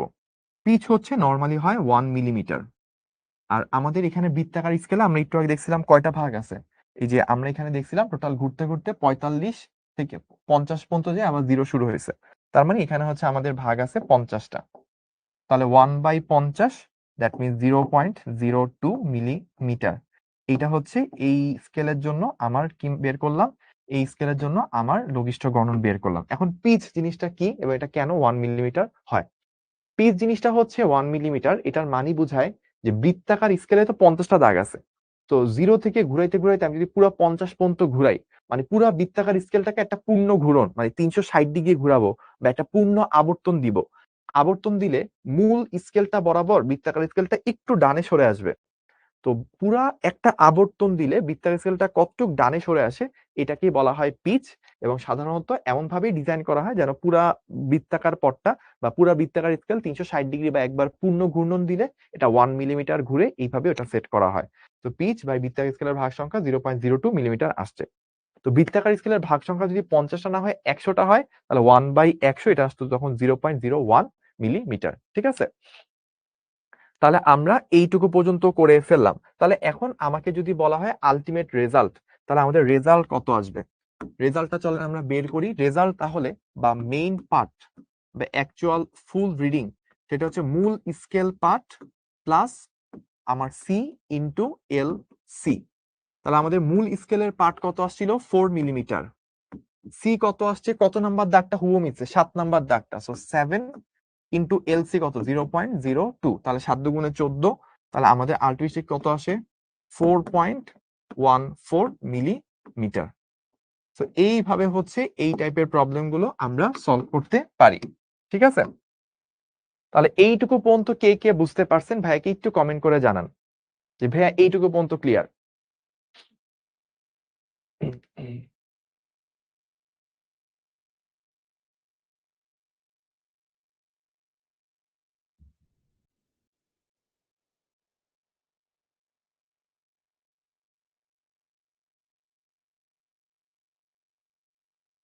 আচ্ছা, অনেকে ক্লিয়ার বলছে। সো আমি এতক্ষণ তো অনেকক্ষণ বক বক করলাম। এবার আমি যেটা করব একটু প্র্যাকটিক্যালে এই জায়গা থেকে দেখার চেষ্টা করি যে একটা স্ক্রু গজ আছে। স্ক্রু গজটা যখন ঘুরে তখন কি কি জিনিস ঘটে দেখেন। এই স্কেলেও এখানেও 50টা দাগ আছে, এই যে 45 এরকম করতে করতে তারপর জিরোতে যায় আবার 50 চলে আসছে। 45 থেকে 50 পর্যন্ত গেছে, আবার জিরো থেকে শুরু হয়েছে। তাহলে বৃত্তাকার স্কেলটা যখন ঘুরতেছে দেখছেন, এটা কিন্তু একটু ডানে যাচ্ছে।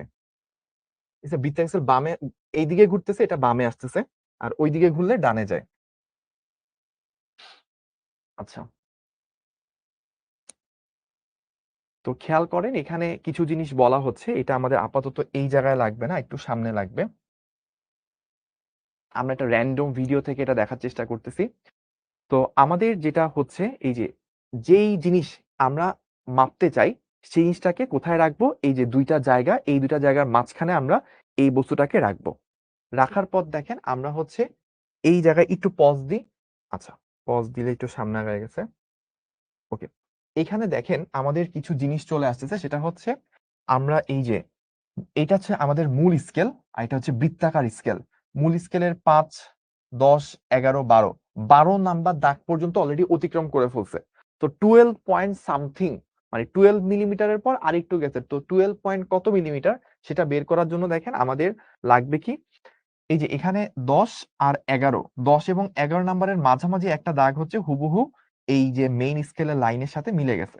তাহলে আমরা ভার্নিয়ার সহপাতন বলতে পারি কি 10 বা 11, তার মাঝামাঝি মানে 10.5 বলতে পারি। আর লঘিষ্ঠ গণন কত আমরা তো জানি, ওই যে পিচ মানে 1 মিলিমিটার বাই 50 ওইখান থেকে পেয়ে দেয়। তাহলে এখান থেকে আর কি রেজাল্টটা কত সেটা বের করা যাবে। তাহলে দেখেন ওরা এখন রেজাল্টটা বের করবে, আমরা ওদের রেজাল্টটা বের করা দেখি। তো আমাদের 12 মিলিমিটার আসছিল, এটা হচ্ছে মেইন স্কেল পার্ট। আর হচ্ছে যে আমাকে বলছে যে বৃত্তাকার স্কেলের যে পার্টটা সেটা হচ্ছে 0.105। কিভাবে 0.105 আসছে? ওই যে আমাদের 10 এবং 11-র মাঝে, 10 এবং 11-র মাঝে হচ্ছে ওরা ধরে নিছে। তো 10 এবং 11-র মাঝে যদি বলি তাহলে কি আসে? 10.5। ওইটাকে হচ্ছে ওরা ভার্নিয়ার বলছি, লঘিষ্ঠ গণন দ্বারা গুণ করছে। লঘিষ্ঠ গণন দ্বারা গুণ করার সময় ওরা এখানে একটা ছোট্ট ভুল করে ফেলছে। ওদের ছোট্ট ভুলটা কি, মানে ইউটিউবে যারা করছে ভিডিওটা তাদের ছোট্ট ভুলটা হচ্ছে লঘিষ্ঠ গণন এখানে 0.02 ইউজ করার কথা, ওরা ভুলে 0.01 ইউজ করছে, তাই ওদের এরকম আসছে। তো আমরা এই ভুল করব না, আমরা দেখবো যে দাগ কি 50টা দেওয়া আছে কিনা। যদি বৃত্তা হিসেবে দাগ 50টা দেওয়া থাকে, তো আমার তখন রিডিংটা আসবে পয়েন্ট, মানে লঘিষ্ঠ গণন আসবে 0.02 মিলিমিটার। আর যদি দাগ দেওয়া থাকে 100টা, তাহলে 0.01 মিলিমিটার আসবে। ঠিক আছে? ওকে, তো আমরা এইটুকু পর্যন্ত দেখলাম, এইটুকু পর্যন্ত ডান। তো এখন একটা সত্য কথা বলি, একটা কাহিনী বলি। যেমন আমাদের এখানেও হচ্ছে এরকম একটা রিডিং আছে, আমরা ছোট্টভাবে আমরা দ্রুত হচ্ছে এটার রেজাল্টটা বের করে ফেলি। আমাদের এখানে যদি বলা হয় ব্যাস কত, ব্যাস যদি নির্ণয় করতে বলে আমরা দ্রুত ব্যাসটা বের করি। ব্যাস কি? এম প্লাস আমাদের হচ্ছে সি ইন্টু এল সি। সো আমাদের ব্যাস কত? ব্যাস হচ্ছে মেইন স্কেল রিডিং কত? 0.1, 2 পর্যন্ত গেছে। That means 2 millimetre plus C কত নাম্বার দাগটা ম্যাচ করছে? 25 নাম্বার। দ্যাট মিনস হচ্ছে 25 ইন্টু এলসি। আমরা কি জানি কয়টা দাগ আছে? জানি না। তো ধরলাম এখানে হচ্ছে 0.01, ধরি দাগ একটা। বৃত্তাকার স্কেলের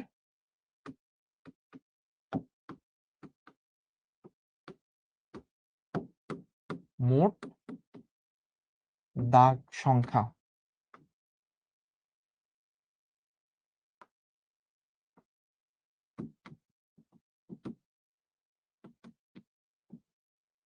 তাহলে আমাদের এখান থেকে চলে আসবে 2.25 এত মিলিমিটার। ঠিক আছে, ওকে। তাহলে এইভাবে হচ্ছে আমাদের কি করে, এইভাবে হচ্ছে আমাদের স্ক্রু গজ কাজ করে। তো আমি এইটা থেকে একটা ছোট্ট কথা বলি, এটা সবাই অনেস্ট অপিনিয়ন দিবেন। আমি যদি আপনার জায়গায় থাকতাম এবং আজকে ক্লাস করতাম, আমি হয়তো মনে হয় না পুরো ক্লাস কন্টিনিউ করতে পারতাম। বিকজ আজকে যে টপিক পড়াচ্ছি খুবই খুবই খুবই বোরিং টপিক। এবং সত্য কথা হচ্ছে আমি জীবনেও কখনো এই চ্যাপ্টার পড়াই না, অ্যাডমিশনেও পড়াইতে চাই না, একাডেমিকেও পড়াইতে চাই না। তো আমি যখন অফলাইনে পড়াইতাম কখনোই আসলে এই চ্যাপ্টার, আচ্ছা এটা একটা স্ক্রিনশট নিয়ে বলছে একজন, তো স্ক্রিনশট না থাকলে নেন। ইন দ্য মিন টাইম বলি ভাইয়া, আমি যখন অফলাইনেও পড়াতাম তখন হচ্ছে কখনোই এই চ্যাপ্টারটা পড়াইতাম না। বিকজ এই চ্যাপ্টারে পড়ার মতোই ত্রুটি বাদে কোনো কিছুই আসে না। ভার্নিয়ার স্কেল থেকে যেগুলো আসে এগুলো মানুষজন 9-10-এ পড়ছে অনেকে, আবার প্র্যাকটিক্যালে যায় দেখে। কিন্তু যেহেতু বইতে আছে, তো কেউ যেন অ্যাটলিস্ট প্র্যাকটিক্যাল করতে যায়। অনেকে থাকে যে ভাইয়া প্র্যাকটিক্যাল করার সুযোগ হয় না কলেজে, কলেজে সেরকম ফ্যাসিলিটি নাই। তো তাদের জন্য যেন মোটামুটি কাভার হয়, সেই কারণে আমরা এই জিনিসগুলো বলে দিচ্ছি। ঠিক আছে, আচ্ছা। তো আমরা এরপর আর খুব বেশি সময় নিব না, আমাদের আরেকটা ইনস্ট্রুমেন্ট আছে, তো শূন্য ত্রুটি আমাদের লাগবে না। হ্যাঁ, 10 মিনিট লাগবে। ঠিক আছে, ঠিক আছে ভাই, ধন্যবাদ। তারপর আমরা আরেকটা মেশিন সম্পর্কে বলবো। তো তার আগে আরেকটা ঘোষণা আপনাদেরকে দিয়ে দিই। আরেকটা ঘোষণা আমি আপনাদেরকে দিতে চাচ্ছি, আপনারা কি এই ঘোষণাটা সম্পর্কে জানতে ইন্টারেস্টেড কিনা আমি জানি না। সেটা হচ্ছে আমরা নেক্সট ক্লাস থেকে ইনশাল্লাহ নিউটন মেকানিক্স শুরু করব। কি বললাম ভাইয়া? নেক্সট ক্লাস থেকে আমরা নিউটন মেকানিক্স শুরু করব। এখন বলতে পারেন ভাইয়া এই ঘোষণাটা কেন ইম্পর্টেন্ট? বিকজ কিছু কিছু জিনিস থাকে না যে একটা সাবজেক্টের হার্ট মানে বেসিক জিনিস, যেমন আহ, আপনাকে যদি বলে বায়োলজি, যেমন জুলজি যদি বলি, জুলজির মেইন পার্ট কি? একদম মেইন পার্ট হচ্ছে মানব দেহ। আমাদের সময় যখন বোটানি ছিল, বোটানির সময় হচ্ছে উদ্ভিদের শ্বসন তন্ত্র, ওটা ছিল একদম মেইন পার্ট। আর জুলজির মেইন পার্ট ছিল মানব দেহ। ওইটা পড়ার জন্য আমরা সারা বছর ওয়েট করতাম যে কবে মানব দেহ পড়বো। ফিজিক্সের সব থেকে মেইন জায়গাটা হচ্ছে নিউটন মেকানিক্স। পুরো ফিজিক্স বই মিলে যদি হয় 50%, নিউটন মেকানিক্স একাই হচ্ছে 50%। তো সেই বিখ্যাত চ্যাপ্টার, যে চ্যাপ্টারটা সবাই ভয় পায়, তো সেই চ্যাপ্টারটা আমরা ইনশাআল্লাহ নেক্সট ক্লাস থেকে শুরু করব। নেক্সট ক্লাস থেকে কেউ আর এই কমেন্ট করবেন না যে ভাইয়া বোরিং লাগতেছে, এটা কেউ করবেন না, বা কারো বোরিংও লাগবে না। কিন্তু মাথার উপর দিয়ে অনেক কিছু যাবে, কিছু কিছু মাথার ভিতর দিয়ে যাবে, কিছু মাথার উপর দিয়ে যাবে। তো মাথাটার সাইজটাকে একটু বড় করে ফেলতে হবে, যেন যাই যায় সবকিছু যেন মাথার ভিতরে ঢোকে। ঠিক আছে, তো এটা নিয়ে টেনশন করার কিছু নাই। আমরা ইনশাল্লাহ শুরু করব, খুব ধীরে ধীরে আগাবো, সবাই আমার সাথে আগাইতে পারবে। তো আমি এই যন্ত্র সম্পর্কে খুব বেশি ডিটেলস বলবো না, এক দুইটা প্রবলেম সলভ করে আমি শেষ করে দিব। প্রথমটা কি? স্ফেরোমিটার। স্ফেরোমিটার কি? স্ফেরোমিটার হচ্ছে এমন একটা যন্ত্র, যেই যন্ত্রটা হচ্ছে ডিটেক্ট করে দেয় একটা বক্রতলের রেডিয়াস কত।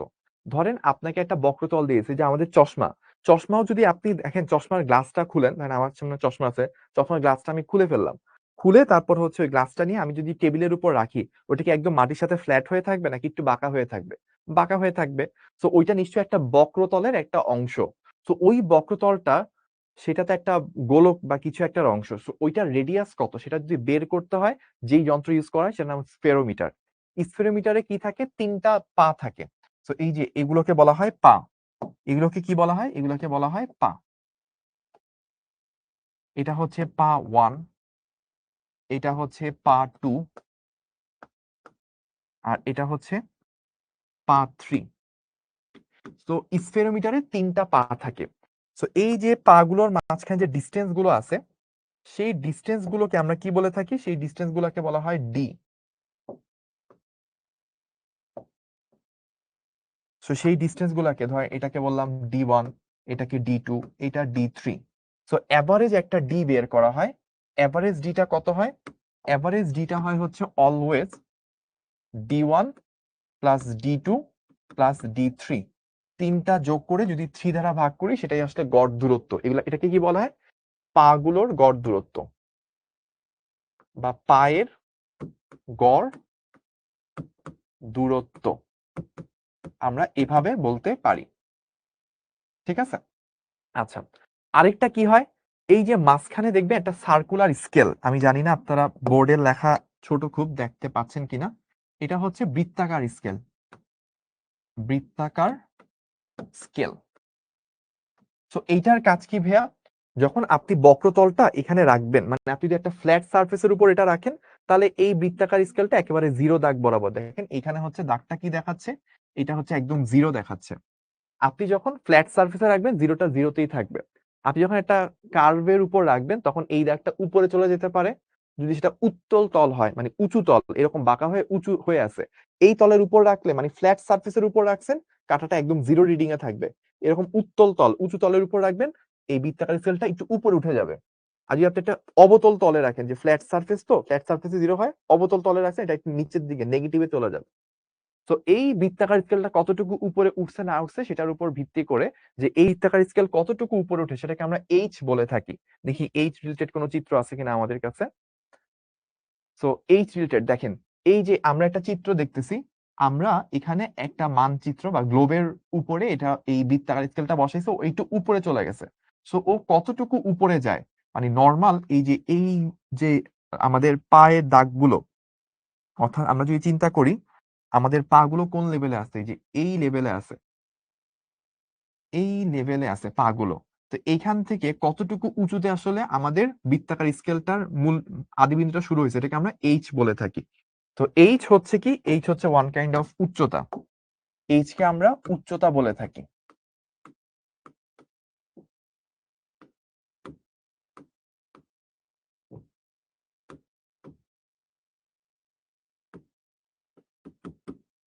তো এখন তাহলে বক্রতলের ব্যাসার্ধ বের করার সূত্র কি?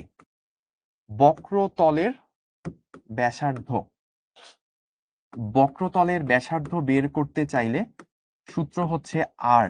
আর কি? আর হচ্ছে D square by 6h plus h/2। এই হচ্ছে আমাদের ফর্মুলা, খুবই খুবই গুরুত্বপূর্ণ ফর্মুলা। অনেকেই এই ফর্মুলাটাকে ভুলে যায়, বাট এটা পরীক্ষার হলে অনেক অনেক অনেক কাজে দেয়। তো এটা অবশ্যই আমাদেরকে সবারকে মুখস্থ রাখতে হবে। ডি কি? ডি হচ্ছে পা গুলোর মাঝে গড় দূরত্ব। আর এইচ কি? এইচ হচ্ছে আপনার এই যে বৃত্তাকার যে পা গুলো আছে, পা বৃত্তাকার স্কেলের বলতেছি, স্ফেরোমিটারের যে পা গুলো আছে, ওগুলা যেই লেভেলে আছে, তার তুলনায় বৃত্তাকার স্কেলের নিচের পয়েন্টটা কতটুকু হাইটে বা কতটুকু ডেপথে আছে, সেইটা হচ্ছে H. So D square by 6h plus h/2। এখান থেকে আমরা যেই কার্ভ সারফেসটা নিছি, সেই কার্ভ সারফেসের রেডিয়াসটা কত, সেই বক্রতার ব্যাসার্ধটা কত বের করে ফেলতে পারি। ঠিক আছে? একজন কমেন্ট করছে, ভাই এটা কি এইচ নাকি আই? এটাকে এইচ বলা হয়, হাইটের প্রথম লেটার এইচ ওইভাবে বলা হয়। আমরা একটা এক্সাম্পল দেখব, তাহলে হচ্ছে ভালোভাবে বোঝা যাবে। দেখেন, আমরা একটা এক্সাম্পল, একটা ম্যাথ সলভ করব, স্ক্রু গজ, ফ্লাইট ক্যালিপার্স, স্ফেরোমিটার। আচ্ছা, আমরা এই প্রবলেমটা সলভ করব, তাহলেই কিন্তু হয়ে যাবে স্পেশাল একটা প্রবলেম। দেখেন বলতেছে একটি স্ফেরোমিটারের পা গুলোর মধ্যবর্তী দূরত্ব 5 সেন্টিমিটার, তার মানে ডি দেওয়া আছে হচ্ছে আমার 5 সেন্টিমিটার। চক্রাকার স্কেলের ভাগ সংখ্যা হচ্ছে 100, এটা দিয়ে দিছে। পিচ কত? পিচ হচ্ছে 1 মিলিমিটার। তাহলে আমরা প্রথমেই বের করতে পারি লঘিষ্ঠ গণন, সেটা আসলে কত, আমাদের 1 মিলিমিটার ডিভাইডেড বাই ভাগ সংখ্যা 100, তার মানে 0.01 মিলিমিটার। এটা আমরা ফার্স্টেই বের করে ফেললাম। তো উত্তল দর্পণের উচ্চতা এইচ পরিমাপ করতে গেলে প্রধান স্কেলে পাঠ পাওয়া যায় 2, চক্রাকার স্কেলের পাঠ হচ্ছে +37। তাহলে দর্পণের বক্রতার ব্যাসার্ধ নির্ণয় করো। তাহলে আমাদের বক্রতার ব্যাসার্ধ বের করতে হলে সূত্র কি? আর হচ্ছে D square divided by 6h plus h/2। এই হচ্ছে আমাদের ফর্মুলা, তাই না? এখন ফর্মুলাটা যদি আমরা অ্যাপ্লাই করি, ডি কত দেওয়া আছে দেখেন, 5 সেন্টিমিটার। আমরা মিলিমিটার নিলে কি হবে? 50 মিলিমিটার তার স্কয়ার। তো আমরা যেটা বলতে পারি, ডি হচ্ছে 5 সেন্টিমিটার, যেটাকে আমরা ভাঙলে 50 মিলিমিটার পাই। 6h, এইচ কত ভাইয়া? এইচ হচ্ছে দেওয়া আছে কি? আচ্ছা, এইচ বের করার জন্য আমরা কাজ করব। এইচ হচ্ছে ওই যে মূল scale reading plus C into LC, এই ফর্মুলাটা অ্যাপ্লাই করবো স্ক্রু গজের মতো। মূল স্কেলের রিডিং কত?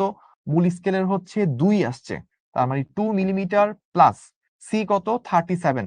37 দাগটার সাথে মিলছে, ইন্টু আমাদের লেস্ট কোএফিসিয়েন্ট বা লেস্ট কনস্ট্যান্ট কি পাইলাম? 0.01।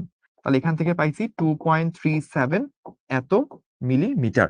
তাহলে আমরা এখানে বসাইতে পারি 2.37 প্লাস 2.37 সেটার স্কয়ার, সরি সেটার স্কয়ার না, এত স্কয়ার নাই, ডিভাইডেড বাই 2।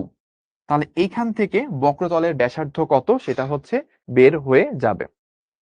তাহলে আমরা একটু বের করি, চলেন কত আসে।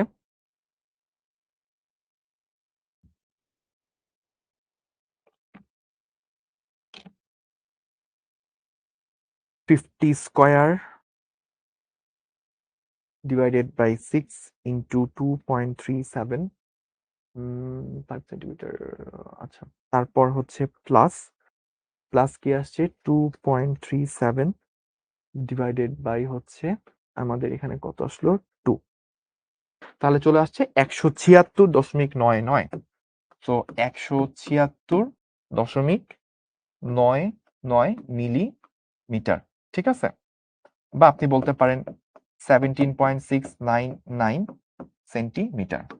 তো এই হচ্ছে আমাদের উত্তর, এটাও বলতে পারেন অথবা চাইলে এটাও বলতে পারেন, ঠিক আছে। 176.99, হ্যাঁ আমার সাথে অনেকেরই মিলছে, থ্যাংক ইউ যারা যারা কমেন্ট করে জানাইছেন। ওকে, তাহলে আমরা আমাদের আরেকটা প্রবলেম দেখে ফেললাম, এবং এইটার সাথে সাথে আরেকটা ছোট্ট, মিহি ভাই কিছু বলবেন? আচ্ছা ঠিক আছে। তো আমরা এইটা হচ্ছে আমাদের আজকের ক্লাসের লাস্ট প্রবলেম, এবং লাস্ট প্রবলেমের পর ভাইয়া হয়তো 5 মিনিটের মধ্যে শেষ করে দিচ্ছি এই প্রবলেম সহ, এবং এরপর আরেকটা সিক্রেট বলবো, এই সিক্রেটটা বলেই ভাইয়া ক্লাস শেষ করে দিব। তো একটা ম্যাথমেটিক্যাল প্রবলেম দেখেন, এই অঙ্কটা ইউনিক। তো থাকে না যে মানুষ 1 ঘন্টার ক্লাসে 50 মিনিট হইলেই মানুষ আস্তে আস্তে ধৈর্য হারায় ফেলে, চলে যায়। তো কেউ কেউ দেখা যায় 1 ঘন্টার ক্লাস 1 ঘন্টা 20 মিনিট ধরেও এনার্জি নিয়ে বসে আছে। তো এই যে কষ্ট করে আস্তে আস্তে সবাই ঝরে পড়তেছে, অল্প কিছু মানুষ রয়ে যাচ্ছে, এই অল্প কিছু মানুষরাই কি হয় লাইফে সাকসেসফুল হয়। হাজার হাজার মানুষের ভিড়ে অল্প কয়টা সিট কে পাবে? এই যারা শেষ পর্যন্ত মানে শরীরে এনার্জি চলে যাচ্ছে বাট তারপরে এফোর্ট দিয়ে লেগে আছে, এই তাদের জন্যই হচ্ছে শেষ সুন্দর ফলটা, মিষ্টি ফলটা তাদের জন্য ওয়েট করে। সো আমরা এখানে দেখি আমাদের বলতেছে স্পেরোমিটার সাহায্যে গোলীয় দর্পণের বক্রীয় ব্যাসার্ধ নির্ণয় করার সময় এইচ ও ডি এর মান পাওয়া গেল। তাহলে এইচ এর মান কত পাওয়া গেছে? 0.14 প্লাস মাইনাস 0.001 এটা পাওয়া গেছে। আচ্ছা, আর ডি কত পাওয়া গেছে? ডি পাওয়া গেছে 3.4 প্লাস মাইনাস 0.1। আচ্ছা, এখন বলছে গোলীয় তলের বক্রতার ব্যাসার্ধ নির্ণয় করো এবং ব্যাসার্ধ নির্ণয়ে সর্বোচ্চ ত্রুটি কত বের করো। তো ব্যাসার্ধ নির্ণয় আমাদের সূত্র কি? সূত্র হচ্ছে D square divided by 6h plus h by 2। তাহলে ডি কত? ডি দেখেন বলা আছে 3.4, 3.4 তার square divided by 6 into h, সবকিছুই কিসে দেওয়া ছিল? সেন্টিমিটারে। এই টোটাল ডাটাটাও দেওয়া ছিল সেন্টিমিটারে, সো এই ডাটাটাও দেওয়া আছে কি? সেন্টিমিটারে। এখানেও সেন্টিমিটার, এখানেও সেন্টিমিটার। সো আমাদের অ্যান্সারটা সেন্টিমিটারে আসবে। h তাহলে কত ইউজ করব? 0.14 plus h by 2, 0.14 divided by 2। So আমরা এখান থেকে যদি সলভ করি আমরা একটা অ্যান্সার পাবো, দেখি অ্যান্সারটা কত আসে।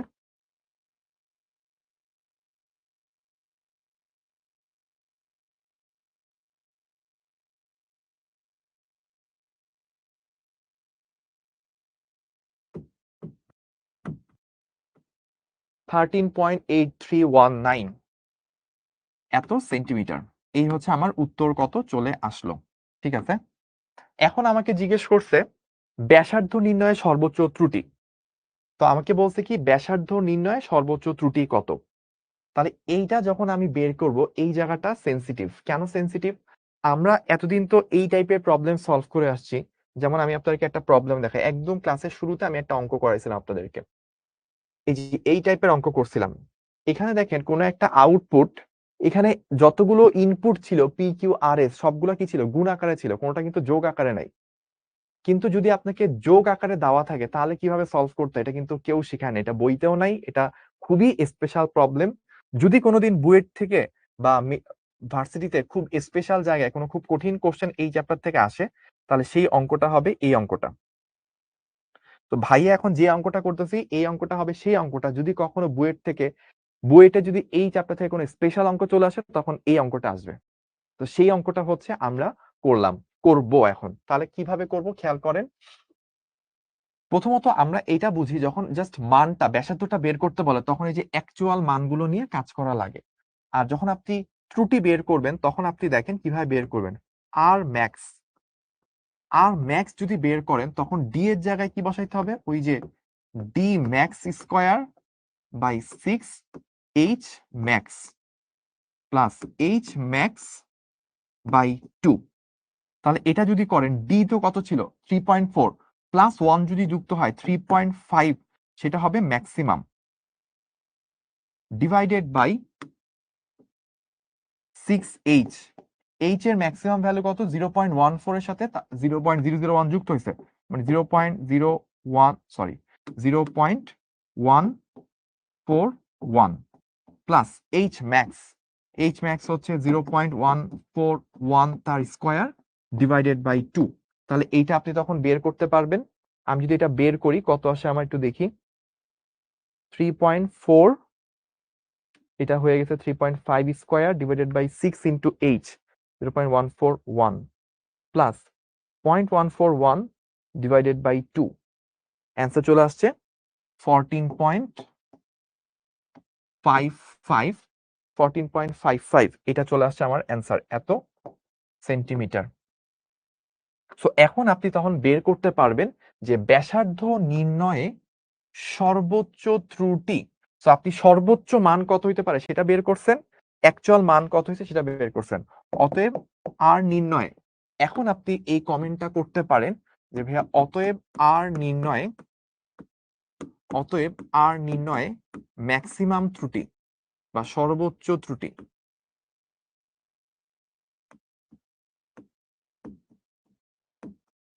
সেটা আসলে কত, এই যে আমি বের করলাম 14.55 মাইনাস আগে কত ছিল 13.8319, বিয়োগ করলে এখান থেকে আমার অ্যাকচুয়াল অ্যান্সারটা চলে আসবে।